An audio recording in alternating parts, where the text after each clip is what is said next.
जरा सामने तो आओ चल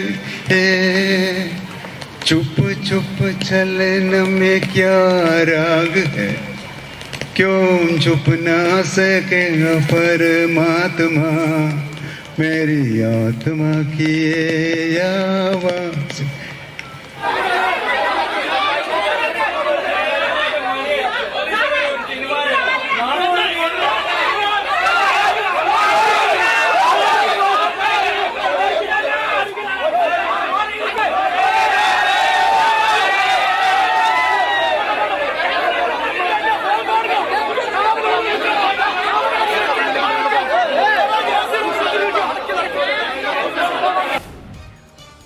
നാട് കത്തിയെരിയുമ്പോഴത്തെ വീണവായനയാണ് ആദ്യം കേട്ടത്. കോഴിക്കോട് ഒരു ഫാഷൻ ഷോയിൽ വനം മന്ത്രി വകപ്പാട്ട്.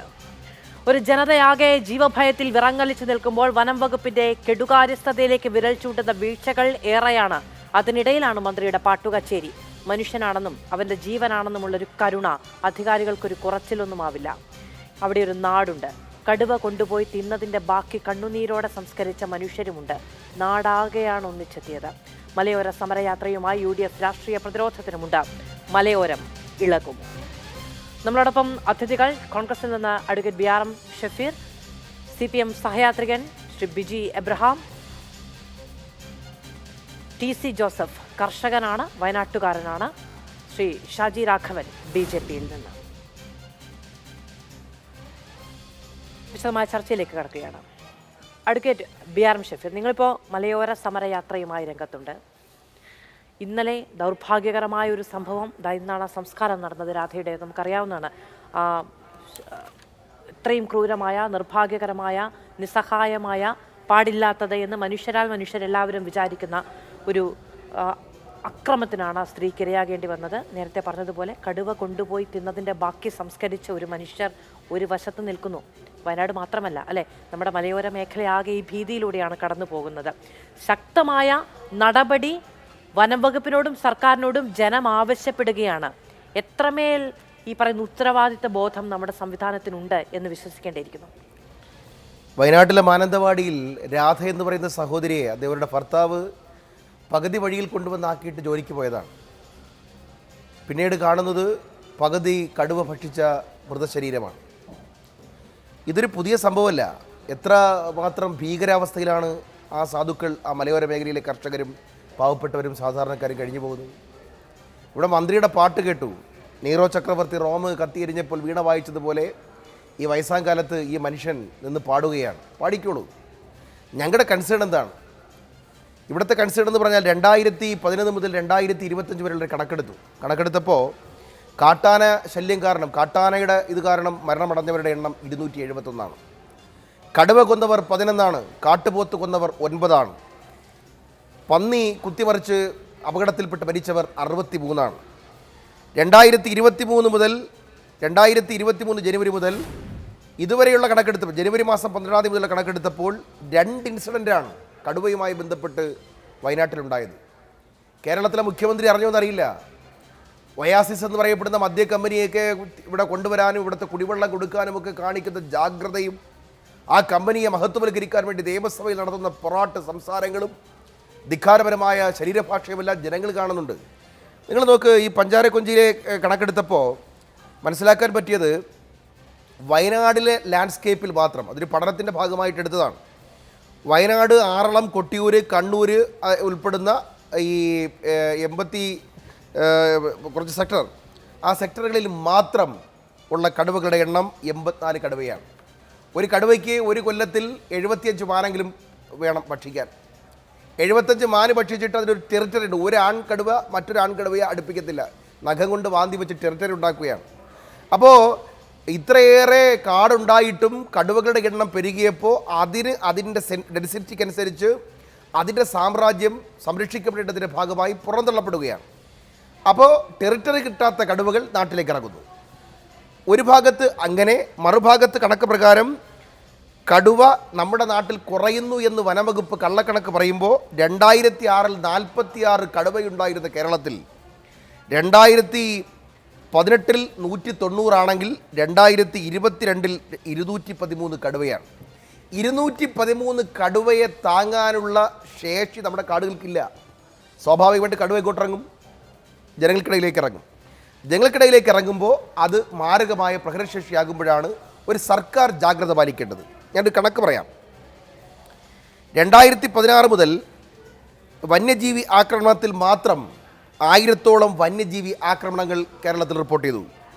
5000-ഓളം കന്നുകാലികളാണ്, ഒന്നും രണ്ടുമല്ല. മാധു ശ്രദ്ധിക്കേണ്ടത് 5000-ൽ പരം കന്നുകാലികളെയാണ് കടുവയും പുലിയും ഉൾപ്പെടെ പിടിച്ചുകൊണ്ടുപോയതായി വനം വകുപ്പിന് കൊടുത്ത പരാതികളുടെ കണക്ക്.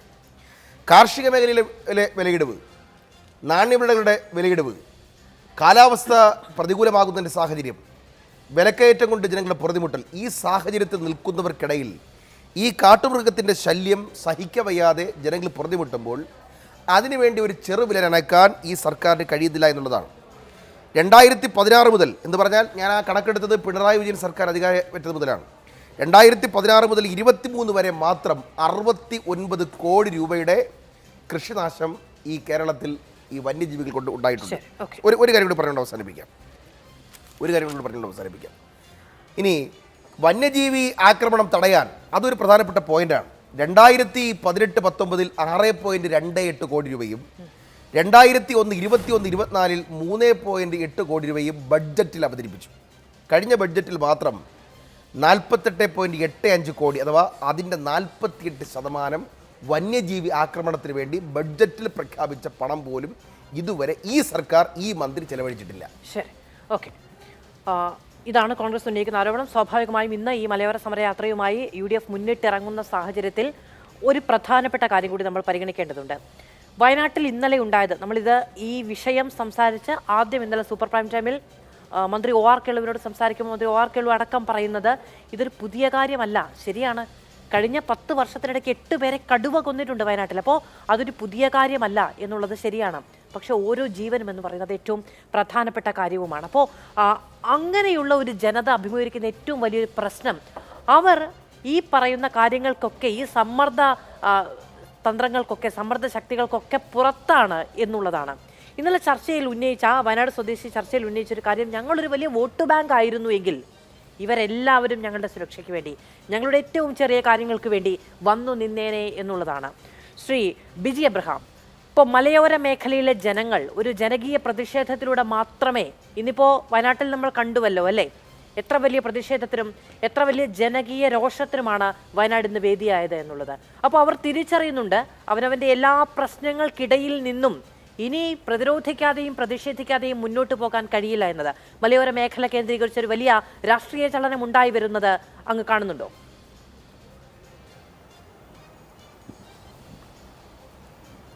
ഇപ്പോൾ ഉണ്ടായിരിക്കുന്ന ഈ മരണം വളരെ ദാരുണമാണ്. ഈ അടുത്ത കാലത്ത് വന്യജീവി ആക്രമണങ്ങളുമായി ബന്ധപ്പെട്ട് നിരവധി ജീവൻ കേരളത്തിൽ നഷ്ടപ്പെട്ടിട്ട് ഉണ്ട് എന്നുള്ളതൊരു വസ്തുതയാണ്. പക്ഷേ എനിക്ക് പറയാനുള്ളത്, കേരളം എന്ന് പറയുന്നത് ഇന്ത്യ പോലുള്ള ഒരു വലിയ രാജ്യത്ത് കേവലം 1.18% മാത്രം ഭൂമിയുള്ള ഒരു ചെറിയൊരു ഭൂവിടമാണ്. അതിൻ്റെ 3 ഇരട്ടി ആളുകളാണ് ഇവിടെ അധിവസിക്കുന്നത്. എന്ന് പറഞ്ഞാൽ ഏതാണ്ട് 3.41% ജനങ്ങൾ വസിക്കുന്ന ഒരു ചെറിയ ഭൂവിടം.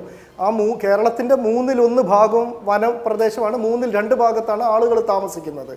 അപ്പം ആനിമൽ വൈൽഡ് കോൺഫ്ലിക്റ്റ് എന്ന് പറയുന്നത് ഒരു യാഥാർത്ഥ്യമാണ്. മനുഷ്യനും വന്യമൃഗങ്ങളും തമ്മിൽ ഒരു സംഘർഷത്തിൽ ഏർപ്പെട്ട് കഴിഞ്ഞാൽ വന്യമൃഗങ്ങൾ പൂർണ്ണമായിട്ടും ഉന്മൂലനം ചെയ്യപ്പെടാനുള്ള സാധ്യത വളരെ അധികമാണ്. അപ്പോൾ അതുകൊണ്ട് തന്നെ വന്യമൃഗങ്ങളില്ലാതെ ഈ കാടും പുഴയും ജീവജാലങ്ങളും ഒന്നുമില്ലാതെ മനുഷ്യന് ഭൂമിയിൽ ഒറ്റയ്ക്കൊരു നിലനിൽപ്പുമില്ല. അപ്പോൾ അവയെ സംരക്ഷിക്കേണ്ടുന്ന ഉത്തരവാദിത്വം മനുഷ്യർക്ക് തന്നെയാണ്. പക്ഷേ എനിക്കിതിനകത്ത് ചൂണ്ടിക്കാണിക്കാനുള്ളത്, മനുഷ്യർ ഏത് പ്രദേശത്താണെങ്കിലും ആ പ്രദേശവുമായി ബന്ധപ്പെട്ടുള്ള വൾണറബിലിറ്റീസ് മനുഷ്യൻ്റെ ജീവിതവുമായി ബന്ധപ്പെട്ടുണ്ട്. ഇപ്പോൾ കടലിനോട് ചേർന്ന് കിടക്കുന്ന ആളുകൾക്ക് കടലേറ്റം എന്ന് പറയുന്ന പ്രതിഭാസം നേരിടേണ്ടതായിട്ട് വരും. കള്ളക്കടൽ എന്ന് പറയുന്ന പ്രതിഭാസമുണ്ട്. കടൽ വാങ്ങിപ്പോയിട്ട് കടൽ തിരിച്ചു വരുമ്പോൾ അവരുടെ ഭൂമിയും വീടും ഒക്കെ നഷ്ടപ്പെടുന്ന ഒരു സാഹചര്യം ഉണ്ടാകുന്നുണ്ട്. ഒരു കൊടുങ്കാറ്റോ ചുഴലിക്കാറ്റോ ഉണ്ടായിക്കഴിഞ്ഞാൽ ഏറ്റവും വൾണറബിളായിട്ടുള്ള ആളുകൾ തീരത്തുള്ള ആളുകളാണ്. മലയോര മേഖലകൾക്ക് കാടിനോട് ചേർന്ന് കിടക്കുന്ന ആളുകൾക്ക് ആളുകൾക്ക് ഏറ്റവും നല്ല മണ്ണും ഏറ്റവും നല്ല ശുദ്ധമായ വായുവും വെള്ളവും ജീവിക്കാൻ ആവശ്യമായ മികച്ചൊരു ആവാസ വ്യവസ്ഥയുമുണ്ട്. പക്ഷേ കാടുമായി ബന്ധപ്പെട്ട ഇത്തരത്തിലുള്ള സംഘർഷങ്ങൾ ആ മനുഷ്യർ നേരിടേണ്ടതായിട്ട് വരുന്നുണ്ട്. നഗരങ്ങളിൽ ജീവിക്കുന്നവരും സുരക്ഷിതരല്ല. ഏറ്റവും മോശമായ വായുവും വെള്ളവും ഒക്കെ തന്നെയാണ് അവരുടെ നിത്യജീവിതത്തിൽ അവർക്ക് എന്നും ഉപയോഗിക്കേണ്ടതായിട്ട് വരുന്നത്. ഞാൻ പറഞ്ഞു വന്നത് ഓരോ പ്രദേശവുമായി ബന്ധപ്പെട്ട് ആ പ്രദേശത്തിൻ്റെതായിട്ടുള്ള വൾണറബിലിറ്റീസ് സ്വാഭാവികമായിട്ടും മനുഷ്യന്റെ ജീവിതത്തിൽ ഉണ്ട് എന്നുള്ളൊരു വസ്തുതയാണ്. അത് ശരിയാണ് ശ്രീ ബിജി എബ്രഹാം. അതുകൊണ്ടാണല്ലോ പ്രത്യേക പരിഗണന വെച്ച് നമ്മൾ അവിടെയൊക്കെ ഈ പറയുന്ന ഒരു വകുപ്പ് തന്നെ, അതിനൊരു മന്ത്രിയെ തന്നെ, അതിനുവേണ്ടിയുള്ള ഫണ്ട്, ഈ കാര്യങ്ങളെല്ലാം നൽകുന്നത്. അതുകൊണ്ടാണല്ലോ ഈ പറയുന്ന പ്രശ്നങ്ങളെ പരിഹരിക്കാൻ, മനുഷ്യന്റെ ജീവന് സുരക്ഷ നൽകാൻ, മൗലികാവകാശമല്ലേ നമ്മളുടേത്. അപ്പോൾ അതിന് സുരക്ഷ നൽകാൻ ആവശ്യമായ നടപടികൾ എന്താണോ അത് സ്വീകരിക്കാനുള്ള ഉത്തരവാദിത്വവും അത് സ്വീകരിക്കാനുള്ള ഫണ്ടും ഒക്കെ നമ്മൾ കോമൺ ആയി നൽകുന്നത് എന്തിനാണ്? ഈ വൾണറബിലിറ്റി അത് പരിഹരിക്കാൻ വേണ്ടി തന്നെയല്ലേ? അപ്പോൾ അതൊരു ഉത്തരവാദിത്വമല്ലേ? ഞാൻ ഈ അടുത്ത സമയത്ത് തന്നെ സർക്കാർ ഈ ഗവൺമെൻറ് തന്നെ അധികാരത്തിൽ വന്നതിന് ശേഷം മനുഷ്യ വന്യജീവി സംഘർഷങ്ങൾ ലഘൂകരിക്കുന്നതിന് വേണ്ടി നിരവധി പ്രവർത്തനങ്ങൾ നടപ്പിലാക്കി വരുന്നുണ്ട്. കാട്ടുപന്നികളെ നശിപ്പിക്കാൻ വേണ്ട അനുമതി, മലയോര മേഖലകളിൽ കൃഷി വ്യാപകമായി നശിപ്പിക്കുന്ന കാട്ടുപന്നികളെ കൊല്ലുന്നതിന് വേണ്ട അനുമതി നൽകാനുള്ള അധികാരം തദ്ദേശ സ്വയംഭരണ സ്ഥാപനങ്ങളുടെ അധ്യക്ഷന്മാർക്കും സെക്രട്ടറിമാർക്കും നൽകുകയുണ്ടായി. ഈ 2023 മെയ് മാസം അവസാനിച്ച ഈ ഉത്തരവിൻ്റെ കാലാവധി വീണ്ടും ദീർഘിപ്പിക്കുകയാണ് ഉണ്ടായിരിക്കുന്നത്. കാട്ടുപന്നികളെ ക്ഷുദ്രജീവികൾ എന്ന് പറയുന്ന ഒരു പട്ടികയിൽ ഉൾപ്പെടുത്താനായിട്ട് സംസ്ഥാനം നിരന്തരമായിട്ട് കേന്ദ്ര സർക്കാരിനോട് ആവശ്യപ്പെടുന്നുണ്ട്. ഏറ്റവും വലിയ തമാശ എന്താ വെച്ചാൽ, ഇപ്പം കർഷക സമരം നടക്കുന്നത് ഡൽഹിയിലേക്കാണ്. കാർഷിക മേഖലയിലെ പ്രതിസന്ധിയുമായി ബന്ധപ്പെട്ട് കൃഷി ഓഫീസിന് മുമ്പിലല്ല ഈ ഹരിയാനയിലും പഞ്ചാബിലും കർഷകർ സമരം ചെയ്യുന്നത്. കേരളത്തിൽ ഇന്നിപ്പോൾ VD സതീശൻ്റെ നേതൃത്വത്തിലുള്ള സമരം എന്ന് പറയുന്നത് മലയോര സംരക്ഷണ ജാഥ നടത്തുന്നത് കേരളത്തിന്റെ വനമേഖലയുമായി ബന്ധപ്പെട്ടാണ്. കേരളത്തിലെ ജനങ്ങളെ, മലയോര മേഖലയിലെ ജനങ്ങളെ ഈ വന്യജീവികളുമായി ബന്ധപ്പെട്ട പ്രശ്നങ്ങളെക്കുറിച്ച് ബോധവൽക്കരിക്കേണ്ടെന്ന ആവശ്യമൊന്നുമില്ല. ഈ വന്യജീവിയുമായി ബന്ധപ്പെട്ട മനുഷ്യന്റെ ജീവൻ നഷ്ടപ്പെടുന്ന പ്രശ്നവുമായി ബന്ധപ്പെട്ട സമരത്തിന് നേതൃത്വം നൽകുക UDF-ന് ആത്മാർത്ഥത ഉണ്ടെങ്കിൽ അവർ നടത്തേണ്ടത് ഡൽഹിയിലാണ്. കേന്ദ്ര സർക്കാരുകളാണ് 1972 ഈ വൈൽഡ് ലൈഫ് ആക്ടുകളിൽ വേണ്ട ഭേദഗതി വരുത്തിയിട്ട് ഈ പറയുന്ന ക്ഷുദ്രജീവിയായിട്ട് പ്രഖ്യാപിച്ചുകൊണ്ട് ജീവന് സുരക്ഷിതത്വത്തിന് ഉറപ്പുവരുത്തേണ്ട ബാധ്യത കേന്ദ്ര ഭരണകൂടത്തിനുണ്ട്. അത് നടത്താതെ സംസ്ഥാനത്ത് ഈ തരത്തിലുള്ള ജാഥ നടത്തുന്നതിന്റെ പിന്നിലുള്ള ഉദ്ദേശം 2026 മെയ് മാസം ഇവിടെ തെരഞ്ഞെടുപ്പ് നടക്കാൻ പോകുന്നു എന്നുള്ളതാണ്. ആത്മാർത്ഥത ലെവലേശം ആ സമരത്തിനുണ്ട് എന്ന് ഞാൻ കരുതുന്നില്ല. എനിക്ക് പറയാനുള്ള ഒരു പ്രധാനപ്പെട്ട സംഗതി, ജിം കോർബറ്റ് എന്ന് പറയുന്ന ഇടത് സഹയാത്രികനാണ്. ജിം കോർബറ്റ് എന്ന് പറയുന്ന, ഇപ്പം സ്വാതന്ത്ര്യം ലഭിക്കുന്നതിന് മുൻപ് ബ്രിട്ടീഷുകാരുടെ കാലഘട്ടത്തിൽ ഇന്ത്യയിൽ ഏറ്റവും അധികം കടുവകളെ വേട്ടയാടിയിട്ടുള്ള ഒരു മനുഷ്യൻ എന്ന നിലയിൽ അദ്ദേഹം കടുവകളുടെ സ്വഭാവത്തെക്കുറിച്ചിട്ടും കടുകളെക്കുറിച്ചിട്ടും പിൽക്കാലത്ത് നിരവധി പുസ്തകങ്ങൾ എഴുതിയിട്ടുണ്ട്. മലയാളത്തിൽ ആ പുസ്തകങ്ങൾ ഇന്ന് അവൈലബിൾ ആണ്. അപ്പൊ അതിനകത്ത് കുമിയൂണിലെ കടുവകൾ, കുമിയൂണിലെ നരഭോജി കടുവകൾ എന്നൊക്കെ പറഞ്ഞുകൊണ്ട് 450ഓളം മനുഷ്യരെ ഭക്ഷിച്ചിട്ടുള്ള, യഥാർത്ഥത്തിൽ നരഭോജി എന്ന വാക്ക് അക്ഷരാർത്ഥത്തിൽ പ്രയോഗിക്കാൻ കഴിയുന്ന തരത്തിലുള്ള കടുവകളെ കുറിച്ചുള്ള പുസ്തകത്തിനകത്ത് അദ്ദേഹം വളരെ കൃത്യമായിട്ട് പറയുന്നുണ്ട്. ഏതൊക്കെ സാഹചര്യങ്ങളിലാണ് ഒരു കടുവ നാട്ടിലിറങ്ങുന്നതും ആക്രമണം കാര്യങ്ങളായി മാറുന്നത്. ഇപ്പൊ സുന്ദർബൻസിലൊക്കെ ഒരു 120ഓളം മനുഷ്യരെ കൊന്നിട്ടുള്ള ഒരു നരഭോജി കടുവയുടെ നാട്ടുകാരോട് ഈ പുസ്തകം വായിക്കാൻ പറയാൻ പറ്റില്ല. പാട്ടുപാടാൻ സമയമുള്ള ആളുകളുണ്ടെങ്കിൽ അവർ ഈ പുസ്തകങ്ങളൊക്കെ വായിക്കുകയും അതിലൂടെ കണ്ടെത്തുന്ന വഴികളിലൂടെ ഈ പറയുന്ന പ്രശ്നം പരിഹരിക്കാൻ ശ്രമിക്കുകയും ചെയ്യും എന്ന് വിചാരിക്കാം.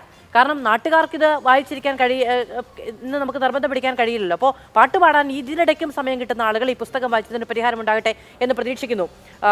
ശ്രീ BR മുഷഫിർ, ഞാൻ ചോദ്യമല്ല, അതായത് ശ്രീ ബിജി എബ്രഹാം ഇടത് സഹയാത്രികനാണ്. അത് അങ്ങ് ചോദിക്കാനിടയായ ഒരു സാഹചര്യം ഞാൻ പറയാം. ഇടത് സഹയാത്രികനാണ്, അദ്ദേഹം ഒരു മൃഗസ്നേഹി കൂടിയാണ്. ഇന്നിപ്പോൾ വയനാട്ടിൽ IC ബാലകൃഷ്ണൻ MLA അറസ്റ്റ് ചെയ്ത് വിട്ടയച്ചതുമായി ബന്ധപ്പെട്ട വിഷയത്തിൽ മാത്രമേ CPM ഒരു ചർച്ചയ്ക്കുള്ളൂ. കാരണം ആ വിഷയം മാധ്യമങ്ങൾ ചർച്ച ചെയ്യുക എന്നുള്ളതാണ് CPM-ന്റെ ഇന്നത്തെ ആവശ്യം. ആ വിഷയമാണെങ്കിൽ മാത്രമേ CPM ഇന്ന് ചർച്ചയ്ക്കുള്ളൂ. വയനാട്ടിലെ പ്രശ്നം എന്ന് പറയുന്നത് അവർക്ക് IC ബാലകൃഷ്ണനാണ് ഇന്നത്തെ രാഷ്ട്രീയ ചർച്ചയ്ക്ക്. വയനാട്ടിലെ യഥാർത്ഥ പ്രശ്നം എന്ന് പറയുന്നത് ഇന്ന് നേരത്തെ പറഞ്ഞതുപോലെ കടുവ പിടിച്ചുകൊണ്ടുപോയ ഒരു മനുഷ്യൻ്റെ ജീവിത പ്രശ്നങ്ങളും ഇനി നാളെ ഞാനാണോ എന്ന് വിചാരിക്കുന്ന കുറേ മനുഷ്യരുടെ അതിജീവന പ്രശ്നവുമാണ് എന്നാണ് ഞങ്ങൾ തിരിച്ചറിയുന്നത്. ശ്രീ PD ജോസഫ്, ഇപ്പോൾ സമരങ്ങൾ ഒരു വഴിക്ക് നടക്കുന്നുണ്ട്. ഞാൻ പറഞ്ഞല്ലോ, നേരത്തെ ഇന്നലെ ചർച്ചയിലിരുന്ന ആൾ പറഞ്ഞത് ഞങ്ങളൊരു വലിയ വോട്ട് ബാങ്ക് ആയിരുന്നു എങ്കിൽ, നാട്ടുകാരൻ പറഞ്ഞതാണ്, ഞങ്ങളുടെ ഈ പ്രശ്നങ്ങൾക്ക് പരിഹാരം കാണാൻ ഇവരെല്ലാവരും മുന്നിട്ട് നിന്നേനെ എന്നുള്ളത്. മലയോര മേഖലയിലെ ജനത ശരിയാണ്, അന്നന്നത്തെ അന്നം കണ്ടെത്തേണ്ടുന്ന എല്ലാ ബാധ്യതകളും ഉത്തരവാദിത്വവും കുടുംബവും കുഞ്ഞുങ്ങളും ഒക്കെ ഉണ്ട് എങ്കിലും ആ ജനതയ്ക്ക് മുന്നിൽ ഒരു വലിയ പ്രതിരോധത്തിന്റെ ആവശ്യം വന്നു നിൽക്കുന്നുണ്ട്. നിങ്ങൾ കർഷകർക്ക് അങ്ങനെ ഒരു തിരിച്ചറിവുണ്ടാകുന്നുണ്ടോ? എൻ്റെ പേര് TC ജോസഫാണ്. എനിക്ക് പറയാനുള്ളത്, രാധ കൊല്ലപ്പെട്ടു എന്നുള്ളത് വളരെ ദൗർഭാഗ്യമാണ്, ദുഃഖകരമാണ്. ആ കുടുംബത്തിന് മാത്രമല്ല എല്ലാവർക്കും ദുഃഖം തന്നെയാണ്. ഞാൻ 60 വർഷമായി വയനാട്ടിൽ മുതൽ കർഷകനാണ്. 1951 മുതലാണ് വന്യമൃഗശല്യം വയനാട്ടിൽ കൂടി. ഞാൻ കേരളം മൊത്തം പറയുന്നില്ല, വയനാട്ടിൽ മാത്രം എടുത്ത് പറയാം. അന്ന് മുതൽ ഈ 2025 ഈ തീയതിയാകുന്ന സമയത്ത് 158 ആൾക്കാരെ വയനാട്ടിൽ കാട്ടുമൃഗങ്ങൾ കൊന്നിട്ടുണ്ട്. അതിൽ 87 ആൾക്കാരും കൊല്ലപ്പെട്ടിരിക്കുന്നത് തിരുനെല്ലി പഞ്ചായത്തിൽ മാത്രമാണ്. ഞാൻ തിരുനെല്ലി പഞ്ചായത്തുകാരനാണ്. മനുഷ്യൻ കൊല്ലപ്പെട്ട് കഴിയുമ്പോൾ പരസ്പരം രാഷ്ട്രീയമായി കുറ്റപ്പെടുത്തലും ഈ സമരങ്ങൾ നടത്തുന്നതിനോട് എനിക്ക് യോജിപ്പില്ല. കാരണം എന്താണ്? കടുവകൾക്ക് രാഷ്ട്രീയമില്ല, മനുഷ്യ രാഷ്ട്രീയം. പക്ഷേ അനുഭവിക്കുന്ന ഞങ്ങൾ കർഷകരാണ്. ഞങ്ങൾക്കിത് കൃഷി ചെയ്ത് ജീവിക്കാൻ വേണ്ടി കഴിയുന്നില്ല. ആന മാത്രമല്ല, കടുവ മാത്രമല്ല, മയില്, പന്നി, കുരങ്ങ്, മലയണ്ണൻ, സർവ്വ ജീവജാലങ്ങളും കാട്ടുമൃഗങ്ങളും കൃഷിക്കാരന് നാശം വരുത്തിക്കൊണ്ടിരിക്കുകയാണ് ചെയ്യുന്നത്. ഈ ഒരു സാഹചര്യം മനസ്സിലാക്കണം. ഇതിന് പരിഹാരം കണ്ടെത്തണമെന്നുള്ളതാണ് മനസ്സിലാക്കേണ്ടത്. അതിനെന്ത് ചെയ്യണം? പരസ്പരം പഴിചാരലോ ഒന്നുമല്ല. എല്ലാ കാലത്തും ഭരണകർത്താക്കൾ ഏത് ഭരണം വരുന്ന കാലത്തും ഇത്തരം ശല്യങ്ങൾ ഉണ്ടായിരുന്നുള്ള യാഥാർത്ഥ്യം മനസ്സിലാക്കിക്കൊണ്ട് വേണം ബഹുമാനപ്പെട്ട രാഷ്ട്രീയ നേതാക്കന്മാർ ചർച്ചയിൽ പങ്കെടുക്കാനെന്നാണ് എനിക്ക് ആദ്യമായിട്ട് സൂചിപ്പിക്കാനുള്ളത്. ഒന്ന് ഞാൻ പറയാനുള്ളത്, ഇത് യോജിച്ച ഒരു തീരുമാനം, യോജിച്ചൊരു സമരമാണ് ആവശ്യം. എന്താണ്? 1972 വൈൽഡ് ലൈഫ് ആക്ട് വന്നിരിക്കുന്നത്. ആ ആക്ടിനകത്ത് ഒരുപാട് ഭേദഗതി വരുത്തണമെന്നുള്ളത് യാതൊരു തർക്കവുമില്ല. കാടും വനവും മൃഗങ്ങളും കാട്ടുമൃഗങ്ങളും മനുഷ്യന് ആവശ്യമാണ്. കാടിറങ്ങുന്ന കടുവകളാണ് മനുഷ്യന് അപകടം ഉണ്ടാക്കുന്നത്. കാടിന് ആവശ്യമാണ് കടുവ എന്ന് പറയുന്നത്. മറ്റു മൃഗങ്ങളുടെ വംശത്തെ നിയന്ത്രിക്കുന്ന കടുവയാണ്. പക്ഷേ മനുഷ്യന് ദ്രോഹകരമായി എന്ത് ചെയ്യണം? ഞങ്ങൾ ആവശ്യപ്പെടുന്ന ഇത്തരം കടുവകളെ പരിക്കേൽക്കുകയോ പ്രായാധിക്യമെന്ന കടുവകളാണ് ആദ്യം പുറത്തിറങ്ങുന്നതാണ് ഞങ്ങൾക്ക് മനസ്സിലാക്കാൻ കഴിഞ്ഞിരിക്കുന്നത്. അത്തരം കടുവകളെ യഥാസമയം പിടിച്ച് അവരെ പ്രത്യേക ടെറിട്ടറിയിൽ സംരക്ഷിക്കുന്ന നടപടി ഉണ്ടാകണം. ഞങ്ങൾ മുമ്പ് ആവശ്യപ്പെട്ടുള്ളതാണ്, എല്ലാ ആനകളും ശല്യക്കാരല്ല, ശല്യക്കാര ആനകളെ പിടിച്ച് വളർത്താനുള്ള സംവിധാനമുണ്ട്. അങ്ങനെയാണ് വടക്കരയുടെ കൊമ്പനെയും കലൂർ കൊമ്പനെയും പിടിച്ചത്. ആ കൊമ്പനെ പിടിച്ചപ്പോൾ ഈ രാജ്യത്തെ പല പാരിസ്ഥിതിക പ്രവർത്തകർ എന്താ പറഞ്ഞാൽ, ആന തിരിച്ച് കാട്ടിൽ വിടണമെന്ന് പറഞ്ഞു. 5-7 ആൾക്കാരെ കൊന്ന ആനകളിന്ന് ഫോറസ്റ്റ് ഡിപ്പാർട്ട്മെൻറ്റിൻ്റെ ഭാഗമാണ്. ഇത് മനസ്സിലാക്കാൻ വേണ്ടി ഇവിടുത്തെ രാഷ്ട്രീയ നേതാക്കന്മാരും പാരിസ്ഥിതിക പ്രവർത്തകർ മനസ്സിലാക്കാൻ വേണ്ടി കഴിയണം. ഞങ്ങൾ മൃഗങ്ങളെ സ്നേഹിക്കുന്നവരാണ്, വനത്തെ ഞങ്ങൾ സ്നേഹിക്കുന്നവരാണ്. എന്താണ് ഇത്തരത്തിലാകെ കാരണം? 1957 മുതൽ ഇങ്ങോട്ടെടുത്ത് പരിശോധിക്കപ്പെട്ട് കഴിഞ്ഞിട്ടുണ്ടെങ്കിൽ വയനാട്ടിലെ 862 ചതുരശ്ര കിലോമീറ്റർ വനമേഖലയിൽ സ്വാഭാവിക വനമെന്ന് പറയുന്നത് കേവലം 25-28% മാത്രമേ ഉള്ളൂ. ബാക്കി തേക്കും യൂക്കാലിയും അതുപോലുള്ള മോണോകൾച്ചറാണ്. ഇപ്പോൾ എന്താ സെന്ന എന്ന് പറഞ്ഞിരിക്കുന്ന അധിനിവേശ സസ്യം കയറി വയനാട് നിറഞ്ഞിരിക്കുകയാണെന്ന്. താമസമില്ല 5-6 വർഷം കഴിയുമ്പോഴത്തേക്ക് വയനാട്ടിലെ വനമേഖലയിൽ നിന്ന് പൂർണ്ണമായും മൃഗങ്ങൾ പുറത്തിറങ്ങുമെന്ന് പറഞ്ഞ് യാതൊരു തർക്കമില്ല. അതിനുള്ള നടപടിയാണ് ഉണ്ടാകേണ്ടത്. വനത്തെ വനമായി സംരക്ഷിക്കപ്പെടണം. എന്ത് ചെയ്യണം? ഈ രാഷ്ട്രീയ പാർട്ടികൾ യോജിച്ചുകൊണ്ട് കേന്ദ്ര ഗവൺമെൻറ്റിലേക്ക് നമ്മൾ സമ്മർദ്ദമായി പോകേണ്ട ആവശ്യമുണ്ട്. ആ യോജിപ്പാണ് അവിടെ ഉണ്ടാകേണ്ടത്. അവിടെ എന്താണ് പരിശോധിക്കപ്പെട്ടത്? ഞങ്ങളുടെ നിർദ്ദേശം എന്ന് പറയുന്നത്, ഇന്നൊരു കർഷകനുണ്ടാകുന്ന നഷ്ടപരിഹാരം എത്രയാണ്? 1 ഹെക്ടർ നെൽപ്പാടം, 2.5 ഏക്കർ നെൽപ്പാടം നശിച്ചാൽ കിട്ടുന്നവന് 11,000 രൂപയാണ്. 75,000 രൂപ ഞങ്ങൾക്ക് ഉൽപ്പാദന ചെലവുണ്ട്. ലാഭം കിട്ടുന്ന വിളവ് കിട്ടുന്ന കണക്കെടുക്കേണ്ട. ഒരു തെങ്ങ് നശിച്ചാൽ കിട്ടുന്ന ഞങ്ങൾക്ക് 770 റുപ്യാണ്. ഒന്ന് ആലോചിച്ച് വേണം. കർഷകനോടുള്ള അവഹേളനമല്ലേ, കളിയാക്കലല്ലേ? എത്ര ഭരണങ്ങളോട് മാറി മാറി വന്നു. ഞങ്ങൾ എത്രയൊക്കെ ആവശ്യപ്പെടുന്നതാണ്. ഒരു കുരുമുളക് നശിച്ചിട്ടുണ്ടെങ്കിൽ 110 റുപ്യാണ്. ഒരു കുരുമുളകിന് മുകളിൽ 5,000-6,000 രൂപ ഒരു വർഷം വരുമാനമുണ്ടാവും. ഒരു മനുഷ്യൻ്റെ ജീവിതത്തിൻ്റെ വരുമാനമാണ്, അവരുടെ ഒരായുസാണ് നഷ്ടപ്പെടുന്നത്. ഇത് മനസ്സിലാക്കാൻ വേണ്ടി കഴിയണമെന്നാണ് ഇതേ സംബന്ധിച്ച് ഞങ്ങൾക്ക് പറയാനുള്ളത്. കാടും നാടും വേർതിരിക്കുക എന്ന് പറഞ്ഞാൽ വയനാട്ടിനെ സംബന്ധിച്ചിട്ട് പൂർണ്ണമായി വിജയിക്കാൻ കഴിയില്ല. 120ഓളം എൻക്ലോഷറുണ്ട്. വനത്താൽ ചുറ്റപ്പെട്ടതോ വനത്തിൽ ചുറ്റിലുള്ള ജനവാസ മേഖലയാണ്. പക്ഷേ പ്രധാന സ്ഥലങ്ങളിലൊക്കെ തന്നെ rail fencing, crash cart rock fencing ഒക്കെ തന്നെ നടപ്പാക്കുന്നതിന് കഴിയണം. അത് കാലാകാലം ഭരിക്കുന്ന സർക്കാരുകളും കേന്ദ്ര ഗവൺമെൻറ് അതിനുള്ള നടപടി സ്വീകരിക്കണം. ഒന്നെനിക്ക് ചൂണ്ടിക്കാണിക്കാനുള്ളത്, ഇന്ത്യ രാജ്യത്ത് 555ഓളം സാങ്ച്വറികളുണ്ട്, 157 നാഷണൽ പാർക്കുകളുണ്ട്, 75ഓളം കടുവാ സങ്കേതങ്ങളുണ്ട്. ഇവിടേക്കൊക്കെ തന്നെ നിശ്ചിത എമൗണ്ട് കേന്ദ്ര സർക്കാർ കൊടുക്കേണ്ടതുണ്ട്. കടുവാ സങ്കേതത്തിന് ചെലവിലേക്ക് 75% ഫണ്ട് കൊടുക്കേണ്ടത് കേന്ദ്ര സർക്കാരാണ്. സാങ്ച്വറികൾക്ക് കൊടുക്കേണ്ടത്, നാഷണൽ പാർക്കിന് കൊടുക്കേണ്ടത് 60% കൊടുക്കണം. സാങ്ച്വറികൾക്ക് 50% ഫണ്ട് കൊടുക്കണം. ഈ കാലാകാലം ഭരിക്കുന്ന ഏതെങ്കിലും കേന്ദ്ര സർക്കാർ ഈ ഫണ്ട് കൊടുക്കാൻ വേണ്ടി കഴിഞ്ഞിട്ടുണ്ടോ? കഴിഞ്ഞിട്ടുള്ളത് ഏറ്റവും വലിയ യാഥാർത്ഥ്യമാണ്. ഞങ്ങൾ ഉൽപ്പാദിപ്പിക്കപ്പെടുന്ന ഒരു ഉൽപ്പന്നവും ഞങ്ങൾക്ക് വിളവെടുക്കാൻ വേണ്ടി കഴിയുന്നില്ല. നശിച്ചുകൊണ്ടിരിക്കുകയാണ് ചെയ്യുന്നത്. മരിച്ചു വീഴുന്നിടത്ത് കോൺഗ്രസ്സുകാരനോ കമ്മ്യൂണിസ്റ്റുകാരനോ ആദിവാസിയൊന്നുമില്ല. അവിടെ ക്രിസ്ത്യാനിയും മുസ്ലിം എന്നുള്ളില്ല, എല്ലാവരും മരിച്ചു വീണുകൊണ്ടിരിക്കുകയാണ് ചെയ്യുന്നത്. ഈ 157 ആൾക്കാരെടുത്ത് പരിശോധിച്ചാൽ കാണാൻ കഴിയും. അപ്പോൾ അതിന് പരിഹാരം ഉണ്ടാകുക എന്നുള്ളതാണ്. അതിന് യോജിച്ചൊരു സമ്മർദ്ദമാണ് ആവശ്യം ഉണ്ടായി വരുന്നത്. ഇപ്പോൾ തന്നെ കടുവ ഇറങ്ങി കഴിഞ്ഞിട്ടുണ്ടെങ്കിൽ അതിനെ മയക്കുവെടി വെക്കണമെങ്കിൽ ചീഫ് വൈൽഡ് വാർഡൻ്റെ ഉത്തരവ് വേണമെന്ന് പറഞ്ഞിരിക്കുന്നു. ആ ഉത്തരവ് താമസിമിന നടപ്പാക്കേണ്ടതാണ് എന്നാണ് ഞങ്ങൾ ആവശ്യപ്പെടാനുള്ളത്. അത് നരഭോജിയാണോ എന്ന് തെളിയിക്കപ്പെടണമെങ്കിൽ മറ്റൊരാളെയും കൂടി അത് കൊല്ലണം. അത് വെറുതെ കാത്തിരിക്കണമെന്നാണോ പറയുന്നിരിക്കുന്നത്? എന്ത് നിയമമാണിത്? കടുവ കാരണം ആവശ്യമാണെന്ന് ഞാൻ പറഞ്ഞു. അതുകൊണ്ട് അത്തരം നിയമങ്ങളിൽ മാറ്റം വരുത്തുന്നതിന് വേണ്ടി യോജിച്ച സമരപ്രശ്നം ആവശ്യം. വെല്ലുവിളി ഉയർത്തുന്ന ജീവി എന്നതിനെ നരഭോജിയാണ് എന്ന തരത്തിൽ വ്യാഖ്യാനിക്കുന്നത്, ഇപ്പോൾ നരഭോജിയാണെന്ന് തെളിയിക്കണമെങ്കിൽ ഒരു മനുഷ്യന്റെ ജീവൻ അവിടെ ആവശ്യമാണ്. അപ്പോൾ അതങ്ങനെ തെളിയിക്കണം എന്നുള്ളത് ഒരു ഗതികേടാണ് എന്നുള്ളതാണ് വയനാട്ടുകാർ തുടർച്ചയായി ഉന്നയിക്കപ്പെടുന്ന ഒരു കാര്യവും. ഞാൻ അങ്ങനെയൊക്കെ വരാം. ശ്രീ ഷാജി രാഘവൻ, നേരത്തെ ശ്രീ ബിജി എബ്രഹാം ചോദിക്കുകയാണ്, മറ്റുള്ള സംസ്ഥാനങ്ങളിൽ കർഷകരുടെ അടക്കമുള്ള പ്രതിഷേധമൊക്കെ ഉണ്ടാകുന്ന ഡൽഹിയിലേക്കാണ്, കേന്ദ്ര സർക്കാരിന്റെ നയത്തിനെതിരെയാണ്. ഇവിടെ ഈ പറയുന്ന വനനിയമത്തിന്റെ ഭേദഗതി അടക്കമുള്ള കാര്യങ്ങൾ സംസ്ഥാന സർക്കാർ ഏറ്റവും വലിയ, അവർക്ക് ഈ കർഷകരുടെ വനമേഖലയുമായി ബന്ധപ്പെട്ട് ജീവിക്കുന്ന ആളുകളുടെ ഒക്കെ ജീവന് സുരക്ഷ ഒരുക്കാൻ കഴിയാത്തതുമായി ബന്ധപ്പെട്ട ഏറ്റവും വലിയ പ്രശ്നമായി ചൂണ്ടിക്കാണിക്കുന്നത് ഈ നയമാണ്. അതിന് പരിഹാരം കാണാൻ ആവർത്തിച്ച് ആവശ്യപ്പെട്ടിട്ടും നിയമസഭ പ്രമേയം വരെ പാസ്സാക്കിയിട്ടുണ്ട്. എന്നോട് മുഖം തിരിച്ചു നിൽക്കുകയാണ്. അങ്ങനെയാണ് എങ്കിൽ ഈ സമരങ്ങളും പ്രതിഷേധങ്ങളും കേന്ദ്ര സർക്കാരിനെതിരെ ഉണ്ടാകണം എന്നുള്ളതാണ്.